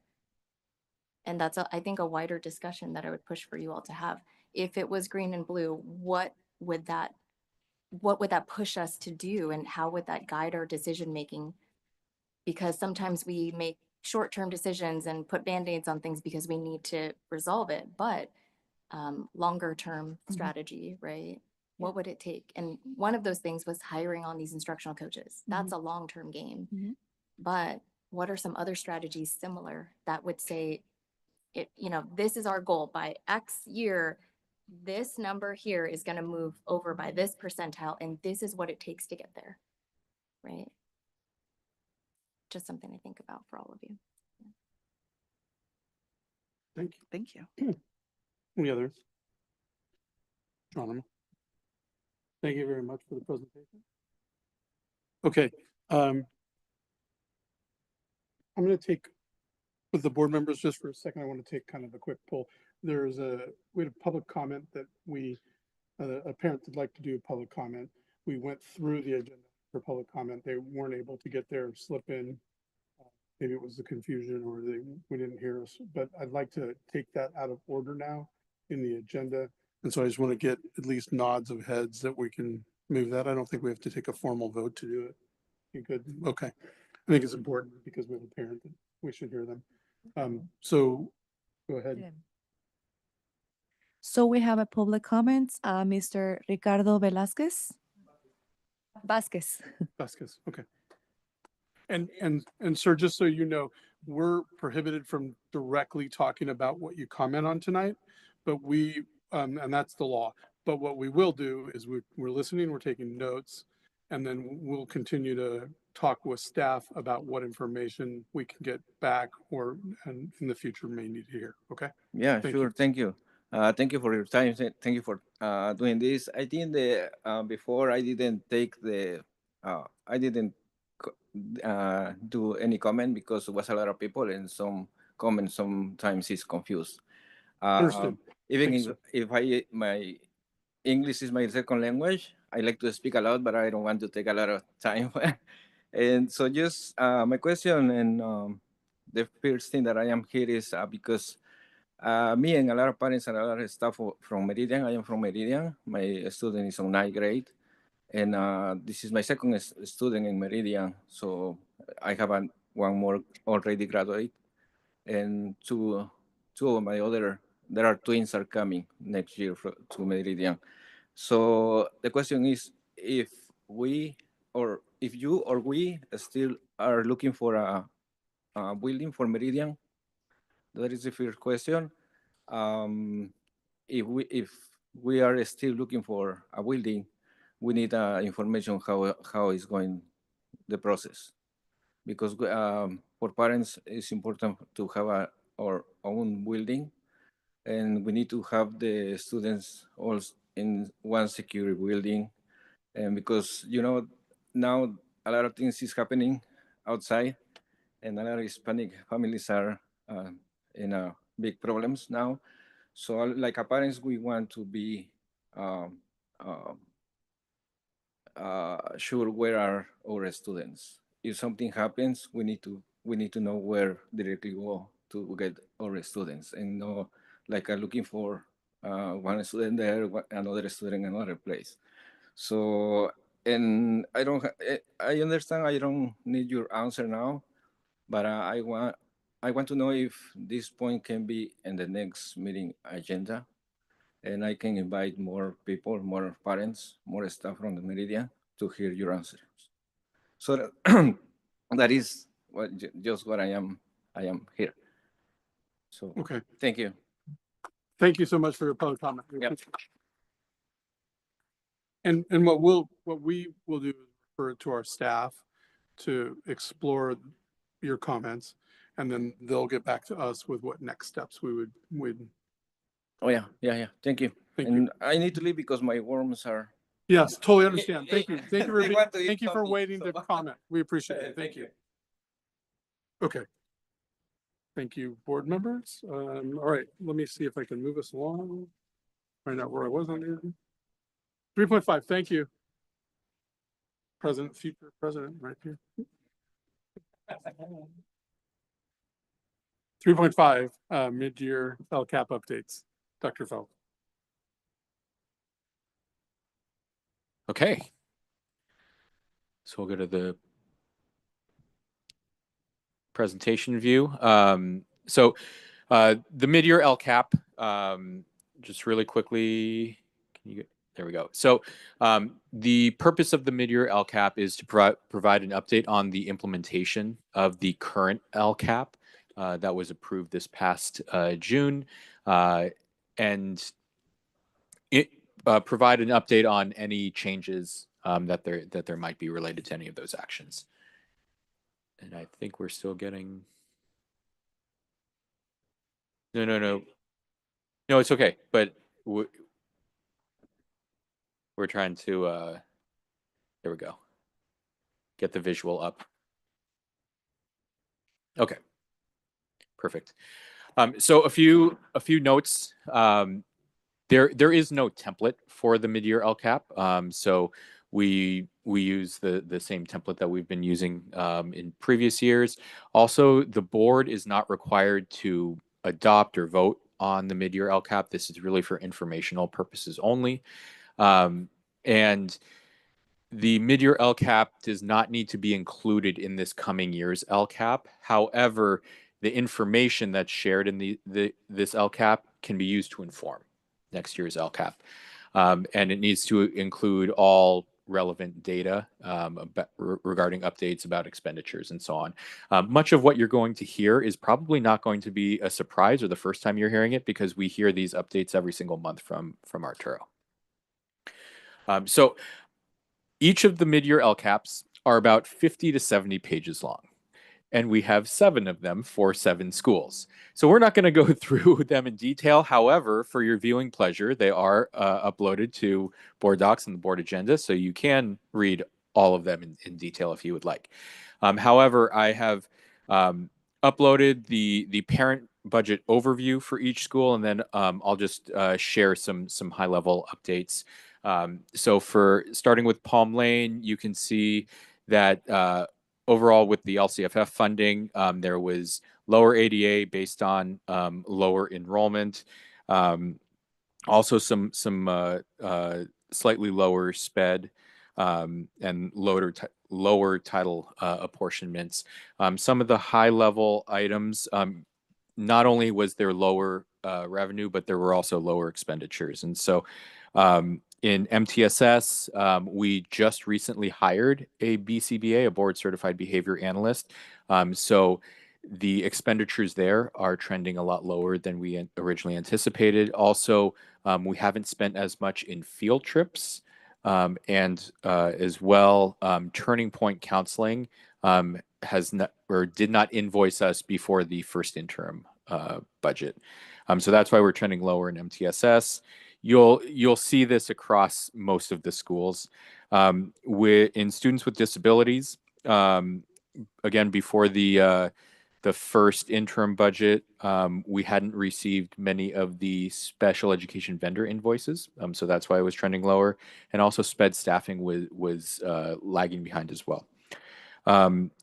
In ELD, it was also trending lower, mainly because we still haven't hired the ELD coordinator position. And then in professional development, PD costs were trending lower in general because we have built-in professional development from our own staff. So we weren't necessarily spending on outside professional development. And also the hiring of some of the coaches was a little delayed. So that's why, again, at the first interim, it was trending a little lower than expected. And going on to Condor, again, you're going to see a lot of the same stuff. So LCFF was a little lower based on lower enrollment. There was an increase in other state funds with Prop 28 and ELOP. And then Condor also saw an increase in title fund apportionment. With when it comes to some of the actions, again, MTSS was mainly because of the BCBA. Students with disability funding was also because of SPED staffing and vendor invoices. ELD was due to the ELD coordinator, and PD was because of lower PD costs and the hiring of the coaches. For Vista Charter Middle School, much of the same. I'm going to sound like a broken record. Lower LCFF funding based on lower enrollment. There was an increase in school lunch claims and a small increase in Prop 28. And also an increase in the interest and the home office rent. Much of the same when it comes to the what I've shared with the previous schools. The one thing for Vista Charter Middle School that I want to point out is they were also trending lower in expenses related to technology. That's because there was not a need ultimately to purchase additional Chromebooks that we had originally budgeted. And there was also in the budget originally, haven't made that expenditure yet related to a makerspace. So those are some things that, again, are why the expenditures are trending lower, specifically related to technology. With Heritage, I'll sound like a broken record again. LCFF funding was trending lower based on lower enrollment. There was also a slight decrease in special education. Heritage did see a slight increase in title funding, which offset the decrease in school lunch claims. And all of the same items with the BCBA, SPED staffing, ELD coordinator, and professional development remains true for Heritage. For Horizon, all of the same stuff, lower LCFF because of lower enrollment. There was an additional grant that Horizon received, the Literacy Coaches and Reading Specialist grant. So that was an additional $74,000 that we did not anticipate this summer. There was a decrease in SPED funding due to lower enrollment. And title apportionment was a little bit higher. All of the same items as I mentioned before were a little lower than we originally anticipated. For Meridian, again, lower enrollment. We've talked about the enrollment specifically for Meridian, which also led to a decrease in SB 740 and special education and lower school lunch claims. And all of the MTSS, students with disabilities, ELD, and PD sections also apply for Meridian. And for Lago, we used a slightly different template because it was its first year. You'll notice, and we've talked a lot about Lago's enrollment, so that's why there's a significant decrease in the LCFF funding. And very similar, BCBA, vendor invoices, ELD coordinator, and lower PD. So we have cut back in expenditures because of also the lower enrollment. So I know we were breezing through this, but it was a lot of information to try to gather into a little bit of time. Questions? Questions? I also want to just shout out the work that the principals did on this. It's no small task, the work that they did, and then obviously Arturo plugging in all the budgetary numbers here. So thank you for that. Great. Any questions? I just have one question. And first of all, thank you for all the work on this. I know it is a state required document that it's hard to always believe is the best use of a planning process, but I'm glad that we're doing it. Is there anything as you look at this and anticipate what you have to do for the LCAP plans for next year and where you are in track of the 3-year sequence of goals and metrics, is there anything that's concerning you or that you're hearing from your principals that concerns you that is going to be difficult for you to overcome or plan around? Nothing that we haven't talked about already. one thing that we're keeping a very close eye on is attendance and chronic absenteeism. So we definitely want to make sure that we are progressing towards those metrics. That also generates ADA. So it's important in multiple ways. In terms of how we're progressing, a lot of what I shared was either enrollment driven or just not being able to find and hire staff in a timely manner. So those are the main factors. Ultimately, those items do have impacts. However, in terms of our LCAP metrics, I think we're still progressing relatively well towards those. The one that I have my eye on is attendance, and then we're always looking at and tracking the academic data as well. Great. Okay. Thank you. Okay. Moving on to 3.6, the school safety plan public hearing. This is a requirement by state law to hold the annual plan. It is, yes. So, the LCAP mid-year update, just for everyone's knowledge, has to be presented by the end of February. Since we don't have a meeting in February, that's why we're doing it today. Very similar to the safety plan. And so every single year by the end of February, we need to hold a public hearing, and then the board needs to approve the safety plans. So first today, we're going to hold a public hearing for each of the safety plans. Again, I want to thank each of the principals and their teams for going into their safety plans, reviewing them, updating them, and also providing important information related to the safety plans. Every single safety plan, hold on, let me see where we are. So every single safety plan has one main addition, and it is from SB 98, which is now requiring all LEAs to include language in the safety plan regarding to the procedures in the event of an immigration enforcement activity on campus. So all schools have included that required language into their safety plans and have also done minor updates as needed as well. So at this time, I would like to open the public hearing in case there are any public comments related to any of our schools' safety plans. Susie, are there any public comments related to the safety plan or this item? No, we don't have any public comments related to this item. Okay. All right. Thank you. And so if we do not have any public comments, I will close the public hearing. There will be an action item later related to the safety plans. So we'll circle back to this. Okay, great. Are there any, we're gonna have another chance at this, so I wasn't gonna take a lot of time for comments unless people have burning questions or thoughts. Okay, we'll have that back and we'll be able to talk and improve that later. Thank you. Okay, moving on to 4.1, appointment of board member Sarat Chowdhury, effective for term January 27, 2026 to January 30th, 2027. I'll take a motion. Motion.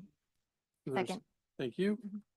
We met Sarat last month. She was introduced to the board at the board meeting, and we had a moment to learn about her.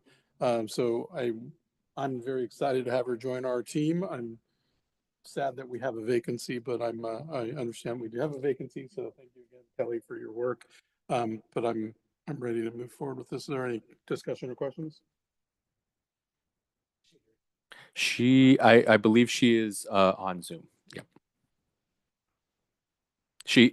She's under the weather, so she wasn't able to make it in person. Great. Okay.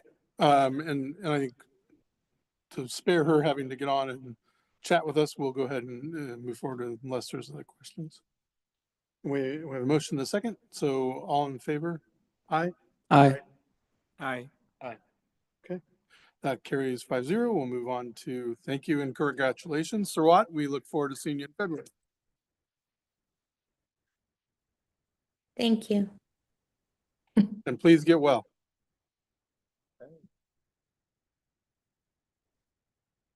I'm sorry, March. Thank you. Man, I'm glad you're here tonight because I can missing a lot of things. Okay. At our next board meeting, we'll see you. Okay. Moving on to the 4.2 VCPS audit report. Dr. Felch. Yeah, so the audit report every year is due by December 15th. So our auditors completed our audit report and submitted it to each of our authorizers.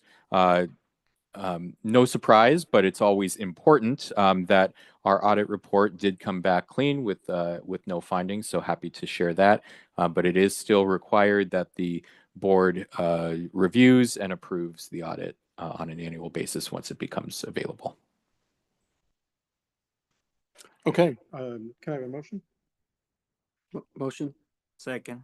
Okay, thank you. Motion is second. Any discussion? Questions? Okay, all in favor? Aye. Aye. Okay, any opposed? Okay, that carries 5-0. Moving on to the 4.3, the 2026-27 VCPS calendar.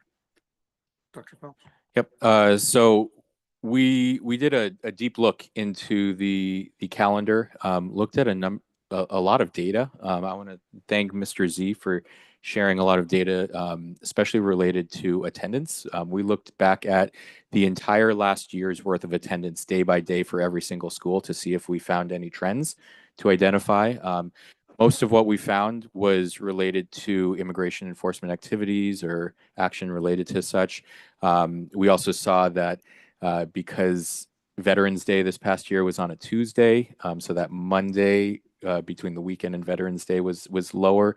However, looking at next year, Veterans Day is on a Wednesday, so it's not necessarily the case going into next year. Outside of that, we didn't really see a whole lot of trends that were consistent between schools. And so we brought some ideas to our principals, to staff, to discuss some more. And we ended up with this calendar, which actually is very similar to our current year's school calendar. We also have our work year calendar identifying the work days for this next school year for each of the job classifications at Vista. Again, it looks relatively similar to this past year. Take a motion. Motion. Second. Okay, motion is second. Any questions? Yeah. First, glad that you did that analysis. One of the things that I would consider is, and I'm curious if you did in your analysis, is we found that we're LAUSD charter schools that aligning our calendars with their holidays or being cognizant of those holidays is really important because those show as attendance dip days. You have a challenge of being in multiple school districts, right? And so was that taken into consideration in discussion? I'm glad you mentioned it because yes, it was. So for example, the breaks, spring break, because we do have multiple counties, we looked at each of the districts in which that have schools that we serve, and some of them have different spring breaks. So we did really have to kind of choose, and because we do have a Prop 39 school within LAUSD, we did decide to go with the spring break that LAUSD also has. We looked at a few other days. It doesn't exactly mirror it, but it closely mirrors it. So I think there's just like 1 or 2 days that might not be the same, but it is very close. We also consider two things. One, we did look at all the calendars. For whatever reasons, the LA schools are the most impacted. I think because Santa Ana has a K-12, the Santa Ana calendar doesn't impact attendance very much on the Santa Ana schools. Similar, for some reasons, it's similar with Palm Lane. There's 2 days that LAUSD has off that Vista doesn't, and because we have a school on a Prop 39 campus, it does allow Horizon to have its own campus 2 days out of the year and plan for activities where they're the only ones who get to occupy that campus. I think the school does a really good job at communicating to parents, LAUSD's off and we're not, and here's the activities we have planned for this day. Please don't miss it. So yeah. we kept those the same. Wonderful. It sounds like you guys are thinking on that the right way, right? Just as long as we know what those days are, we're already not only knowing, but using them effectively. And then I know it's kind of sound weird to maybe people who aren't in education, but considering dip days for rain and like what we do on rainy days to get kids in school safely. I know we've done some like fun things, but again, just in considering that that's not going to be in your calendar, but on the topic of attendance, we talk about LCAP, we talk about all the funding, just all things help with all hands on deck. So wonderful. And then just clarifying question, just as my understanding, when it shows PD for those first 5 days, is that all teachers all days? So if you're a new teacher, you come the first day the same day as a returning teacher, or is it? So new teachers actually have an extra 5 days before that built into their contract as a first year Vista teacher, and then all teachers, new and returning, will come back on that first week before school starts. Yeah, and I'll just also commend putting my mind in but the 3 and 4, I think that's really smart in September to be able to, I would assume, right? 2 development days happen earlier in the year. It's a retreat. That's when you guys do your retreat. Awesome. Great. Thanks. Any other questions? My question. So obviously this is, very interesting to me and very important. And I know that it's not always easy to, it's sometimes very hard to put a calendar like this together.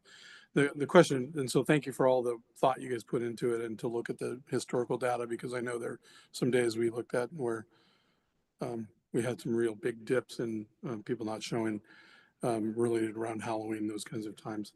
I guess my question though, or thought process would be, what do we do now that we potentially adopt this in a minute to start to populate this out to our community and start to really get the community involved in understanding that these calendar dates are really thoughtful and that we need students and parents to be thinking about that when they're planning their lives and schedules right now.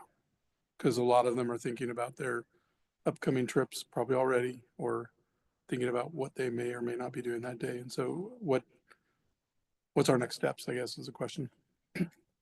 Yeah, I think you had it correct. Like, it's all about the messaging, and plan your vacations accordingly.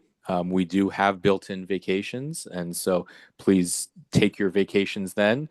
And when we do have school, please plan on being at school every day. It might be a good, if I may, might be also a great opportunity to not only share the calendars and excitement of like, this is what we're doing, get alignment, but also your attendance policy procedures, right? And like, what's an excused absence, what's unexcused, what's your attendance recovery days, just making sure that all the things that you want them to be aware of are up front. And like the tips, getting kids to school and when we need them to stay home and how do they get their makeup work, all that stuff. But I love that you were thinking about that, Miles, about quickly as possible. Okay. Sorry, can I add to that? So I appreciate the conversation around this, but I'm thinking the comms around it is really a means to an end, because parents don't want to be inundated with all sorts of information about how the district came to a decision. I feel like there's a lot to share. So if the end point is communicating how this is a district that takes into consideration XYZ to ensure that students are, supported above and beyond, this should be packaged within it. Because I think if we continue to send out comms without having a goal to the comms, it becomes a lot of information. For me, it's not even about planning vacation days. Growing up, it was, okay, if school's not open that day, where am I eating?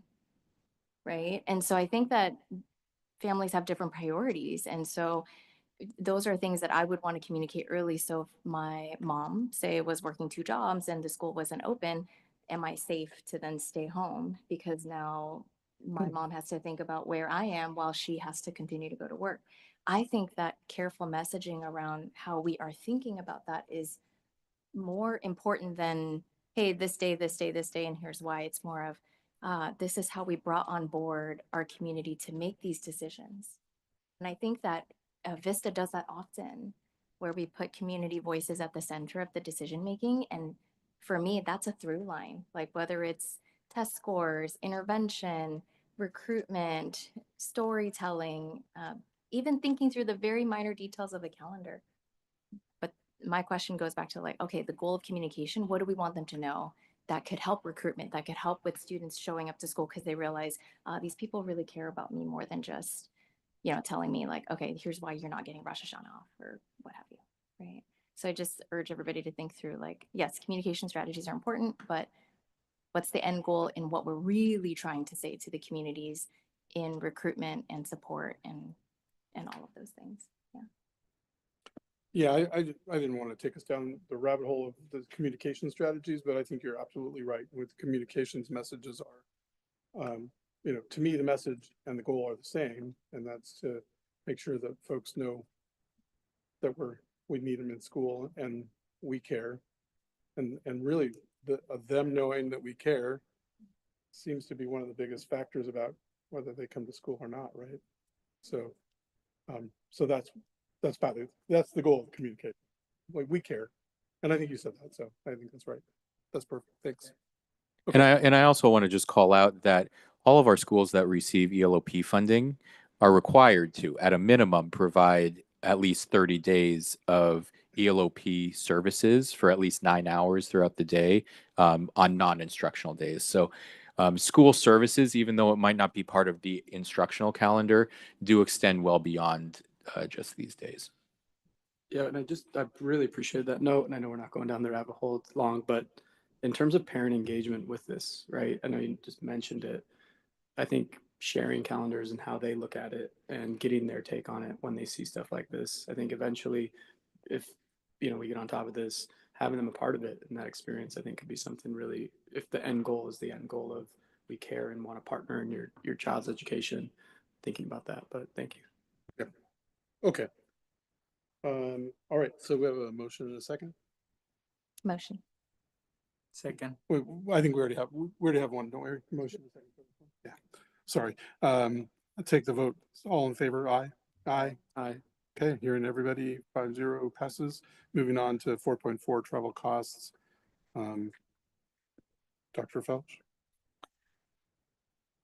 He's gonna just give us quick staff blurb, and then we'll do a motion.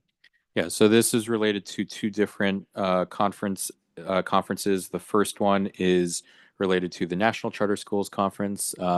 Attendance for myself and Alyssa to attend that this summer, as well as the Ron Clark Academy, which is really related to PBIS. And that is for Mr. Summer and 5 of his colleagues at Vista Charter Middle School to attend that. And I believe that's in April. Okay, great. Now, can we have a motion for approval? A motion. Thank you. Second. Thank you. Any discussion? Questions? Okay. Oh, Here. quick comment. Just with any of these conferences, because we know that the information lies with the person who's attending, I just recommend, again, thinking through how you create an opportunity for them to influence institutional knowledge. So that way it's not, oh, whoever spoke to Rachel who attended this event is the one who heard about how amazing it was. There's got to be a way where we can share that knowledge more widely, especially when the investment, although yes, it has to be funds that are spent anyway. The investment is quite significant, that there be just some practice in place for that. Yeah. Thank you. I'm sure there is conversations already. Great. Okay. I got questions. Yeah, go ahead. So this has been budgeted already, right? Yes. And then, do you have the itemized? 'Cause when I look at 21,000, Yes. seems like it's a lot. Yes. So it is 5,000 for the National Charter Schools Conference and 16,000 for the Ron Clark Academy. And that's inclusive of registration, flight, hotel, transportation, meals. And it's an up to amount because we obviously don't know the exact amount, but it's an approximate amount that we don't go above. For the National Charter, you have 2 people going. Correct. And then the Ron Clark Academy, sounds like you have 5. 6. Yeah. So yeah, 6 total. 3 teachers, behavior intervention, principal, assistant principal. Okay, one more just to do my due diligence, I'm assuming that hotel per diems, et cetera, all federally approved rates are being implemented. Yes, Okay, thank yes, yeah. And many times there's like a hotel block that the conference uses too. Yeah. Yeah, exactly. Yeah. Well, and that's actually why we wanted to do it this meeting, because rates, not only for hotel, but also registration, are going up next month. And we have a fiscal policy for Yes, for per diem. Yep. Mhm. travel and, okay. Okay. All right, so no further questions, discussion. I'll take a vote. All in favor? Aye. Aye. Okay, any opposed? Okay, that carries 5-0. Moving on to 4.5, school accountability report cards. Dr. Felch. Yeah, so some quick information. Each year, schools have to complete, all schools have to complete the SARC, the School Accountability Report Card, by the end of January. So that's why we've got to do it right now. Receive board approval and post it on our website by February 1st. The SARC contains the following information about each school: demographic data, school safety and climate for learning information, academic data, school completion rates, class sizes, teacher and staff information, curriculum and instruction descriptions, post-secondary preparation information, and fiscal and expenditure data. And I do want to, again, publicly thank Mr. Z, who does a lot of the work putting together the SARCs for each school.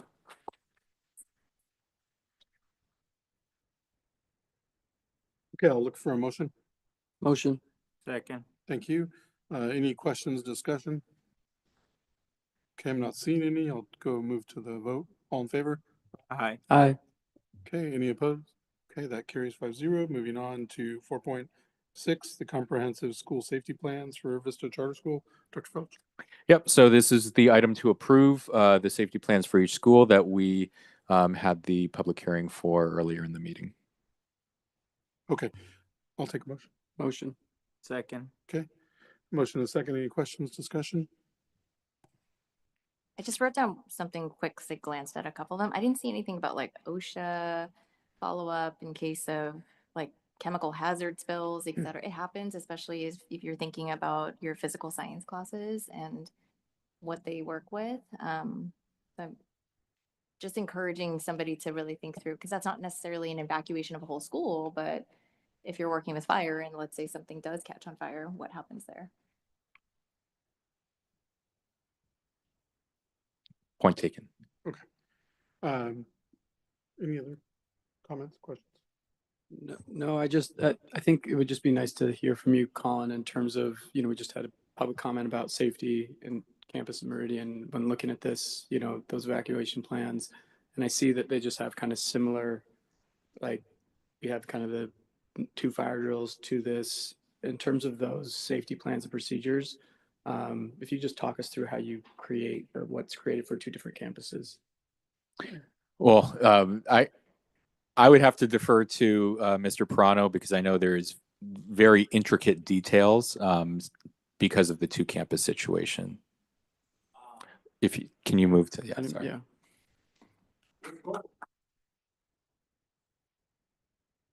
So because we are located on both Santa Ana College as well as the Digital Media Center, which is also owned by Santa Ana College, we were able to create our own evacuation plan at Digital Media Center, as long as it aligned with the colleges. So wherever their extinguishers are, whatever their routines are, their evacuation drills, we have to follow. At Santa Ana College, it's a little different.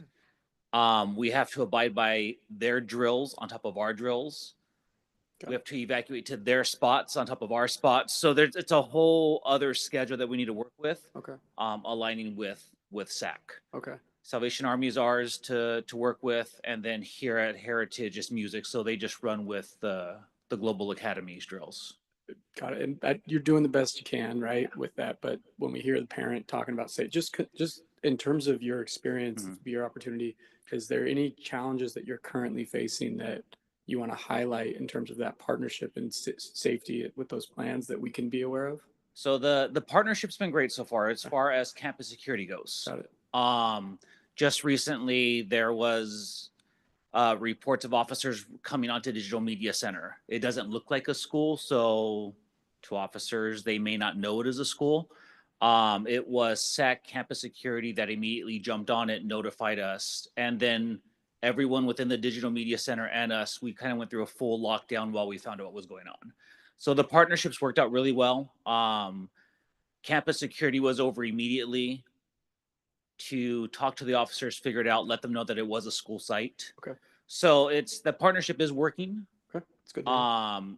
I know at the back of the emergency plans there is letters that we do send to parents or that we do post to parents if ICE was to come on campus. So that letter was modified to all of our parents to let them know what steps were taken, that we did go on a soft lockdown until we did find out what was happening. Got it. I appreciate it. Just thank you for the context. Mhm. Additional questions? Okay. Just a couple comments on school safety plans. I think having lived through a number of district schools that had to activate their emergency plans, these are documents that charter schools sometimes didn't feel they needed to have because there wasn't necessarily a legal requirement at some point for them to have. And we would get questions about, do you have an emergency plan? And charter school leaders would come back and say, well, we don't need one, it's not required. But the answer is, the safety in these plans are like when you have to crack them open on that day, the work you put into them is worth it. And I know it's a lot of work, and I know it doesn't always work the way it's supposed to work, but I appreciate all the effort going into it. And I would encourage us to keep trying to make these very specific to the Vista schools so that each plan is like crack the red, break the little stick and open up the plan out of the box and roll, and that they're all really cookie cutter and the same around the sites, understanding that you have different facilities which challenge you, different evacuation sites. There's a lot of differences. So I do think that it's really important to spend as much time as you can on these. So thank you for the effort we've already put in, and let's continue that effort. Yeah, and I think on that note, you mentioned OSHA, something to consider and curious. We actually have updated our response plans based on a couple incidents this year of like student safety escalation, mental health crisis where there needed to be evacuated. Curious if that response is something that lives elsewhere or if that's something to be considered in terms of, ensuring students like classroom safety when there's a classroom. A lot of times we think of these things as fires, earthquakes, outside threats. Sometimes there's a safety concern that happens in the classroom where we need to evacuate the classroom, isolate students, just et cetera, in terms of ensuring we keep that student in a crisis safe while also equipping our staff with that response. Okay. Yeah, that's a good idea. That. Mm. Okay, one more that I wrote down. Along the same lines of evacuations, we can't ignore the fact that there were schools that burned down completely this year. And with the state of how things are going, I would expect to see in a safety plan what would happen. Not necessarily that day, but I think it gives parents in the community a sense of trust when you're thinking ahead of, hey, we never want this to happen, but let's say we cannot return back to school the next day. Here's what we're tentatively going to do about that. And because they're thinking about their students and their own children in that moment. So I think some thinking around that would be important. I know that schools that were highly impacted this year they had no choice but to then think through where they were going next. But the learning loss there, I mean, over a month where students were like, there is no school for me to go to right now. And we don't know what that process is like. So it is hard, but the benefit too is that there are many different neighboring schools within Vista to think through, okay, here's what we're going to do if for some reason something happens at Santa Ana College and nobody's going back for a while. Right. Again, we don't want that, but it's always nice to have some sort of backup plan in place to communicate that we have thought this through at least. Yeah. Okay, I have a motion and a second on the table, and seeing no other further discussion, I'll take a vote. All in favor? Aye. Okay, 5-0. Okay, Title III, 4.6, 2025-26 Title III Consortium MOU. Anything? 4.7, right? 4.7. Yeah, 4.7. Say 4.6. Yeah. So Let's run that back. I want to see. No, just kidding. Let's do it. So for the Title III consortium, we already have an existing consortium between Horizon and Meridian. This is to add Vista Lago into this Title III consortium. Essentially, schools that receive less than $10,000 in Title III funds need to be part of a consortium. So what we are doing is now adding Lago into this Title III consortium so they can access these Title III funds. Okay. Is there a motion? Motion. Second. Okay. Any questions, discussion? Seeing none. All in favor? Aye. Aye. Opposed? Okay. 5-0. What number on? 0.8. 4.8. 4.8. 4.8. CTIG round 11. Yes, so Vista Charter Middle School, along with LAAE, the Los Angeles Academy of Arts and Enterprise, received a combined about $363,000 in the CTIG Round 11 grant recently. So this is the MOU of how both schools will work together regarding the expenditures and the reporting requirements related to this grant. Great. Is there a motion? Motion. Second. Okay. Any discussion, questions? Congratulations. That's great. Good partnership. And thank you to Dr. Rial, our grant queen. Thank you, Dr. Real. Okay. I'll take a vote. All in favor? Aye. Okay. Opposed? That carries 5-0. 4.9, ratification of the 2025-2026 interim first budgets. Of course, we saw this information earlier today. Anything, Dr. Felch? Nope, this is based on what Arturo already has presented. Okay. Anyone in motion? Motion. Second. Thank you. Questions, discussion? Hearing none. All in favor? Aye. Aye. Aye. Okay, that carries. Okay, we're moving to 4.10. The VCPS suspension expulsion procedures board policy. Do you want to give us a quick little? Yes, so this is a follow-up item from the last board meeting. I want to thank Board Member Hoover for looking into this deeply and recommending the tabling and continuing to look into this. And I will leave it there and let the motion happen. Okay, any motions? Yeah, I motion to approve with an amendment for discussion. Okay, great. Is there a second? Okay, we have a motion and a second. Why don't you lead off the discussion?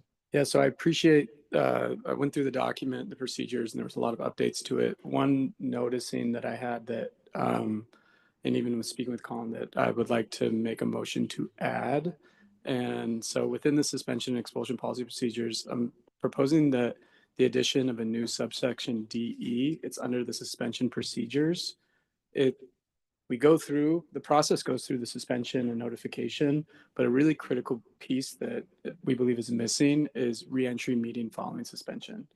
And so I can read the language of what it is, but essentially just for the board is like framing. If a student gets suspended, right, we go through the document outlines very clearly, like we notify the parents, there's, all the steps in the process of the work and what's notified.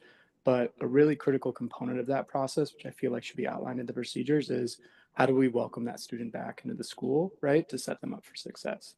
And so they do this already. It's all something that a lot of our schools do recommended, but in terms of trying to make sure that that student is clear on the behavior expectations, that we meet with the families, we clarify what the expectations are, but also have an opportunity to connect and set them up for success.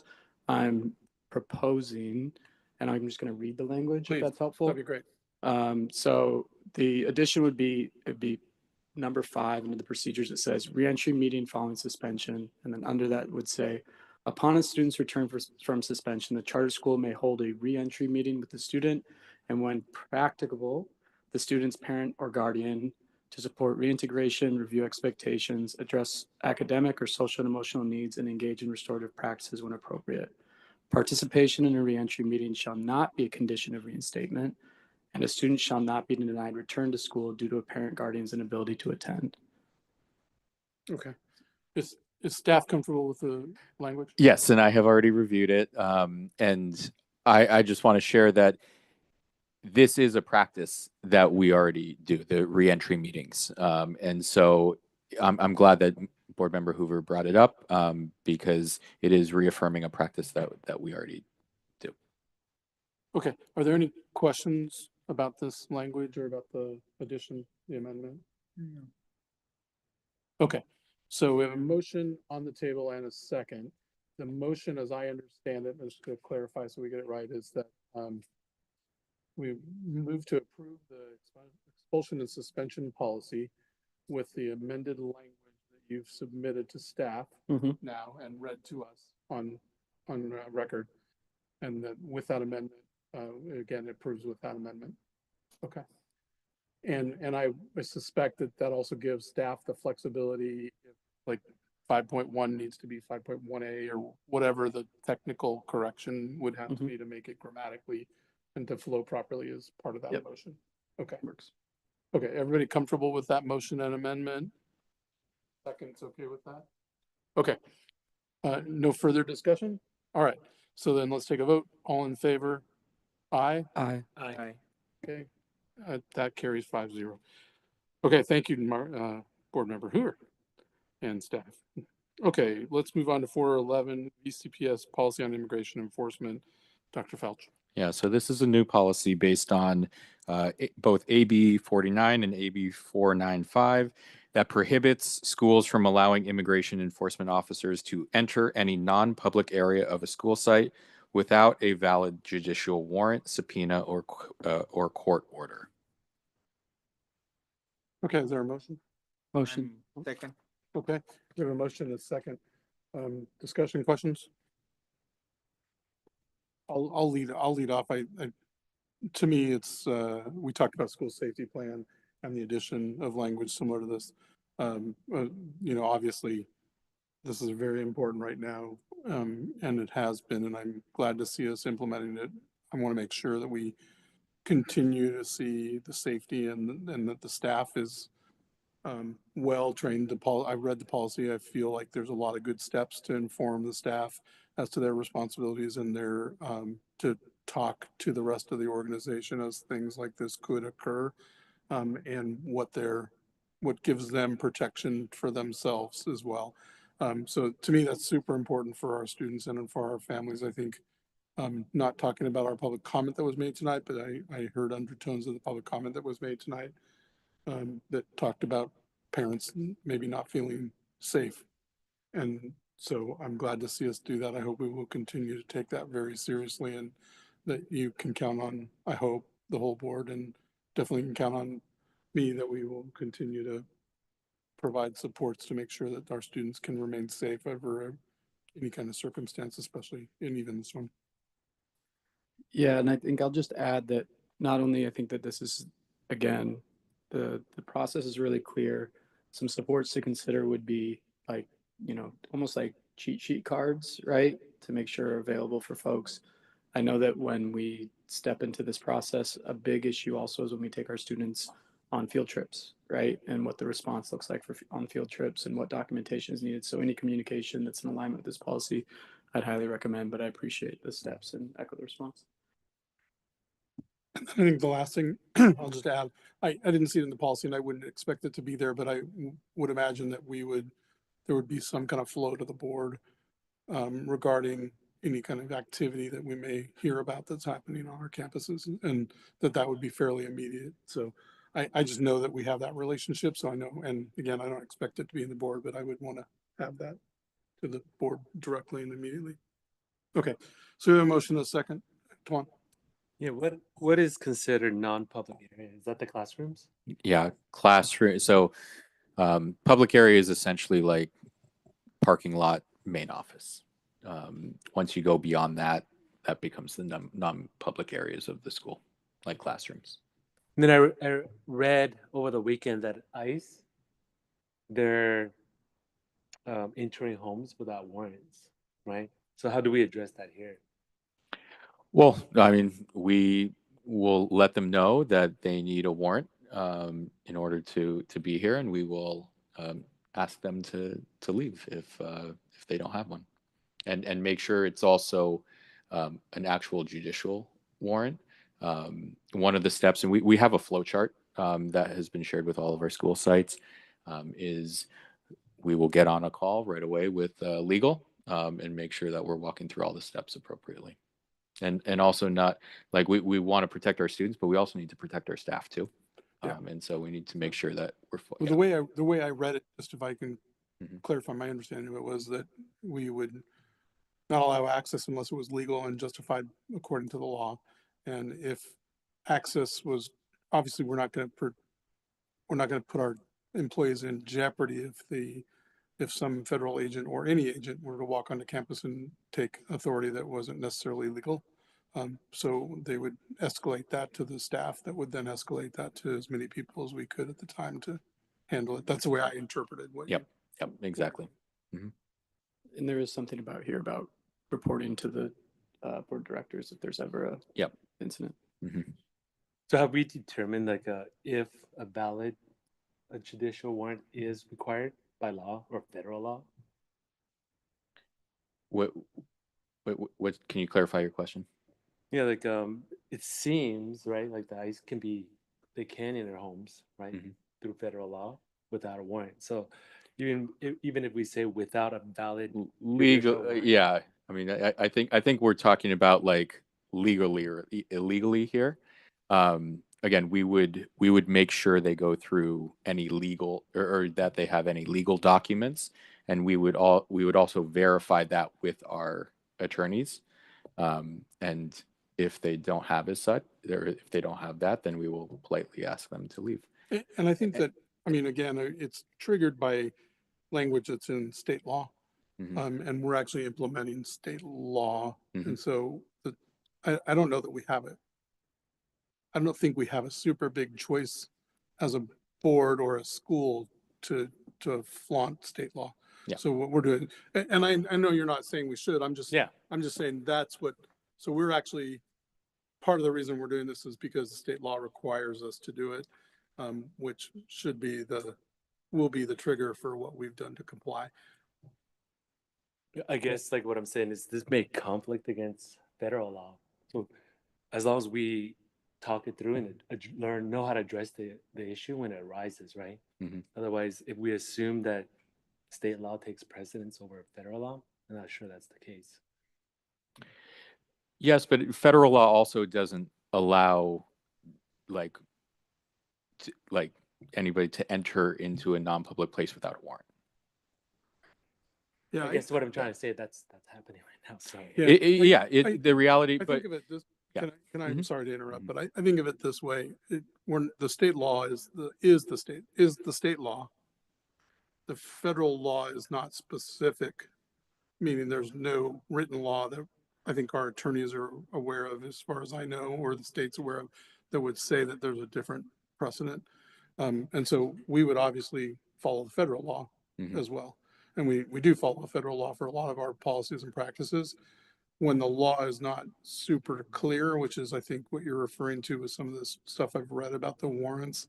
And, you know, they've won one court case, lost another, and it's escalating in the judicial system. And so it seems like it's not quite clear yet, but there are practices. And so we're following what we're being asked to follow the state law. If the federal government asked us with a law that Congress passed or with some regulatory event that we needed to follow, we'd have our attorneys look at that and follow that too, I would assume. Right, Dr. Belch? And if there's any illegal action, we also follow up with local law enforcement too, right? Regardless of who might be doing the illegal action. Yeah, so you have federal agents, right? And you're trying to enforce state law on federal agents. So I think the point of the story is like this may or may not occur, and you should start planning for it. Because when it occurs, that's already after the fact. Like you're not going to call your lawyer at that moment. You can, but you can't do much then. Yeah. I don't have much to add to this part of it, but I will say I'm supportive of the policy, and something that I would recommend to complement the policy is helping parents to understand official comms from the school, because I mean, we talk about scammers all sorts these days, but sometimes parents can't read between an email actually coming from the principal or the superintendent because they're not checking the actual email line and they think that that's an official piece of comms. I think that could be worthwhile to attach to other comms that are being sent out of, hey, all official comms coming from the school, whether it's well-being support, social services supports, you know, it supports in general for schools, talking about school lunches, meals, et cetera, all those things always will come from an email address with something at, you know, the line. And here's how to check that, because I do think that there are some traps that are being set right now that are coming to parents that look like official school comms to bait people out that are not official school comms. That's not a policy thing, but that is a communications practice that I just want to bring up. Yeah. Okay, thank you. Any other discussion questions? Okay, let's take a vote on this. All in favor? Aye. Aye. Aye. Okay, any opposed? Okay, that carries 5-0. All right, 4.12, VCPS policy addressing student behavior and health referral protocols. Yeah, so this is a new required policy based on SB 153 that is required to be board approved by the end of this month. This is regarding behavior referral protocols for student behavioral health concerns that are intended to support timely, equitable identification, referral, and follow-up for students who are experiencing mental health or substance abuse challenges. And I do want to say that it's nice to have a board certified behavior analyst on board now because I was able to collaborate with her in reviewing this policy. Okay, can I get a motion? Motion. Second. Okay, thank you.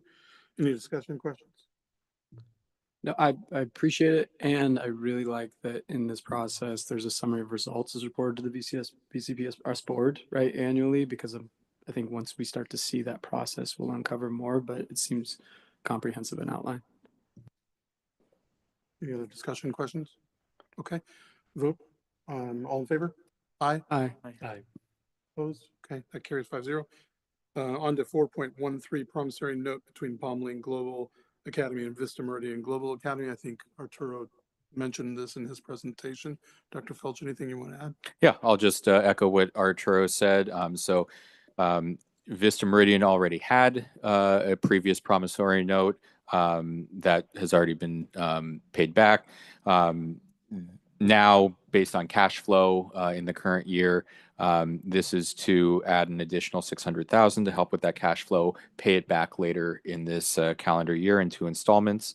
And so pretty simple from there. Great. Can I get a motion? Motion. Second. Okay. Is there any discussion questions? Okay, hearing none, all in favor, aye? Aye. Aye. Okay, that carries 5-0. That gets us to board comments. All right, why don't we start? I'll start on my left. Tom, anything? I have no comments. Okay, No comment. Geronimo, I got the name right. I didn't mess up your name. Michael? I just want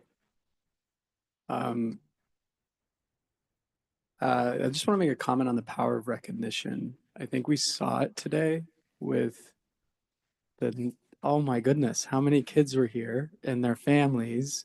And it was amazing to see everybody kind of like coordinate and grab chairs and move it. And then the idea, though, that not only did you have those students come from far and wide to get recognized for their work, which I think is something in itself, but I also was just really proud of your leadership, Colin, that they were able to see that you do recognize people in your organization continuously. And I think that shows an authentic culture. And I just am so grateful that you, on Kelly, recognizing Kelly, but the board appreciation that you had a student come and were able to recognize that student. And so, I don't know, just again, great lessons coming, and I'm reflecting on my own life and the work hard and recognizing the people in our life that make this work matter. But as principals, we think about attendance and numbers and what we're trying to do. It's so hard, right? With this immigration stuff, all the things, just to continue to not lose sight of the importance of recognizing your people authentically. And just want to recognize you, Colin, for doing that and the team for coming together. It was the highlight of my day. I know it's 8 o'clock, it's almost 8 o'clock, right? But I couldn't think of anything else better to do than to see that and experience it. And so just want to recognize you, Colin, and the team, and highlight the power of recognition. And recognize you, Kelly, right? It's been an honor, and we spoke a little bit about last time, but so thanks. Thank you. I'll add to that. Actually, I feel like very drained as well, but my high is from when I walked in and I saw just so many families and their energy was just contagious. They could not wait to get into the room, right? And I don't blame them for wanting their individual picture with the board. I would too. But I say that to say, I mean, that is the village's effort. That's all of you. And it really has been an honor to be able to serve on this board in the last year. I also have learned and grown tremendously as a result of our discussions and our conversations and hearing from, you all and being inspired by it as well. It definitely was not it definitely was not an easy decision to make, but I am a firm believer that, the conversations that we have will carry. Right. And I hope that, as we continue to partner in different ways and I support from different avenues, that I continue to be able to cheer you all on from the sidelines and we connect in different ways. But truly, from where I started, oh my goodness, about a year ago to now, the growth has been tremendous. And sometimes you're so knee deep in the work, you forget to take that step back to bask in the sun. And I feel like that's what happened today. I know we were joking. You're like, do you want to take it back? Honestly, I was like, you should have done this last month. No, but truly, thank you all so much for the dedication, the late hours. You give your heart to your students and their families. I push you all the time to try to codify that, to share that message. Thank you for that gift today and letting us hear that young person's story, Jose's story. That's one of so many lives that you all impact. Please, if anything, if you leave tonight, just take that in for a second. How many other people get to change other lives in the way that you all do? Right? Thank you all so much. Yeah. I just want to thank Kelly again for her service to the board. And then I will not try again to say the same things that Michael and Kelly just said, and I'll just say echo. That was awesome. I can do my snaps. Thank you. We're going to take off now to the closed session, and then we'll be back to do our adjournment in public session. But again, thank you for being at the board meeting. Thank the parents and the students for being here tonight. I hope they're at home not watching us now, but it was great. So thank you all and have a great evening. We're adjourned to closed session at 7:57. We'll be back.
Testing, testing.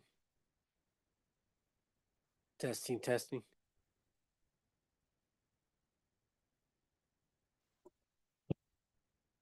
Testing, testing, testing.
down.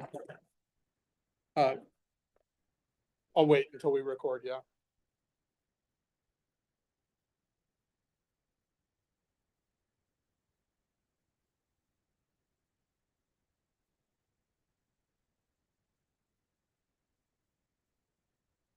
Are we good? Okay. I will reconvene us into open session at 9:57, and I will announce that we have no reportable actions from closed session tonight. And then I will ask for a motion to adjourn. Motion. Okay, I have a motion and a second. All in favor? Aye. Aye. Okay, that carries 5-0, and it is 4-0, sorry, 4-0 with one missing 9:57. We will adjourn. Thank you.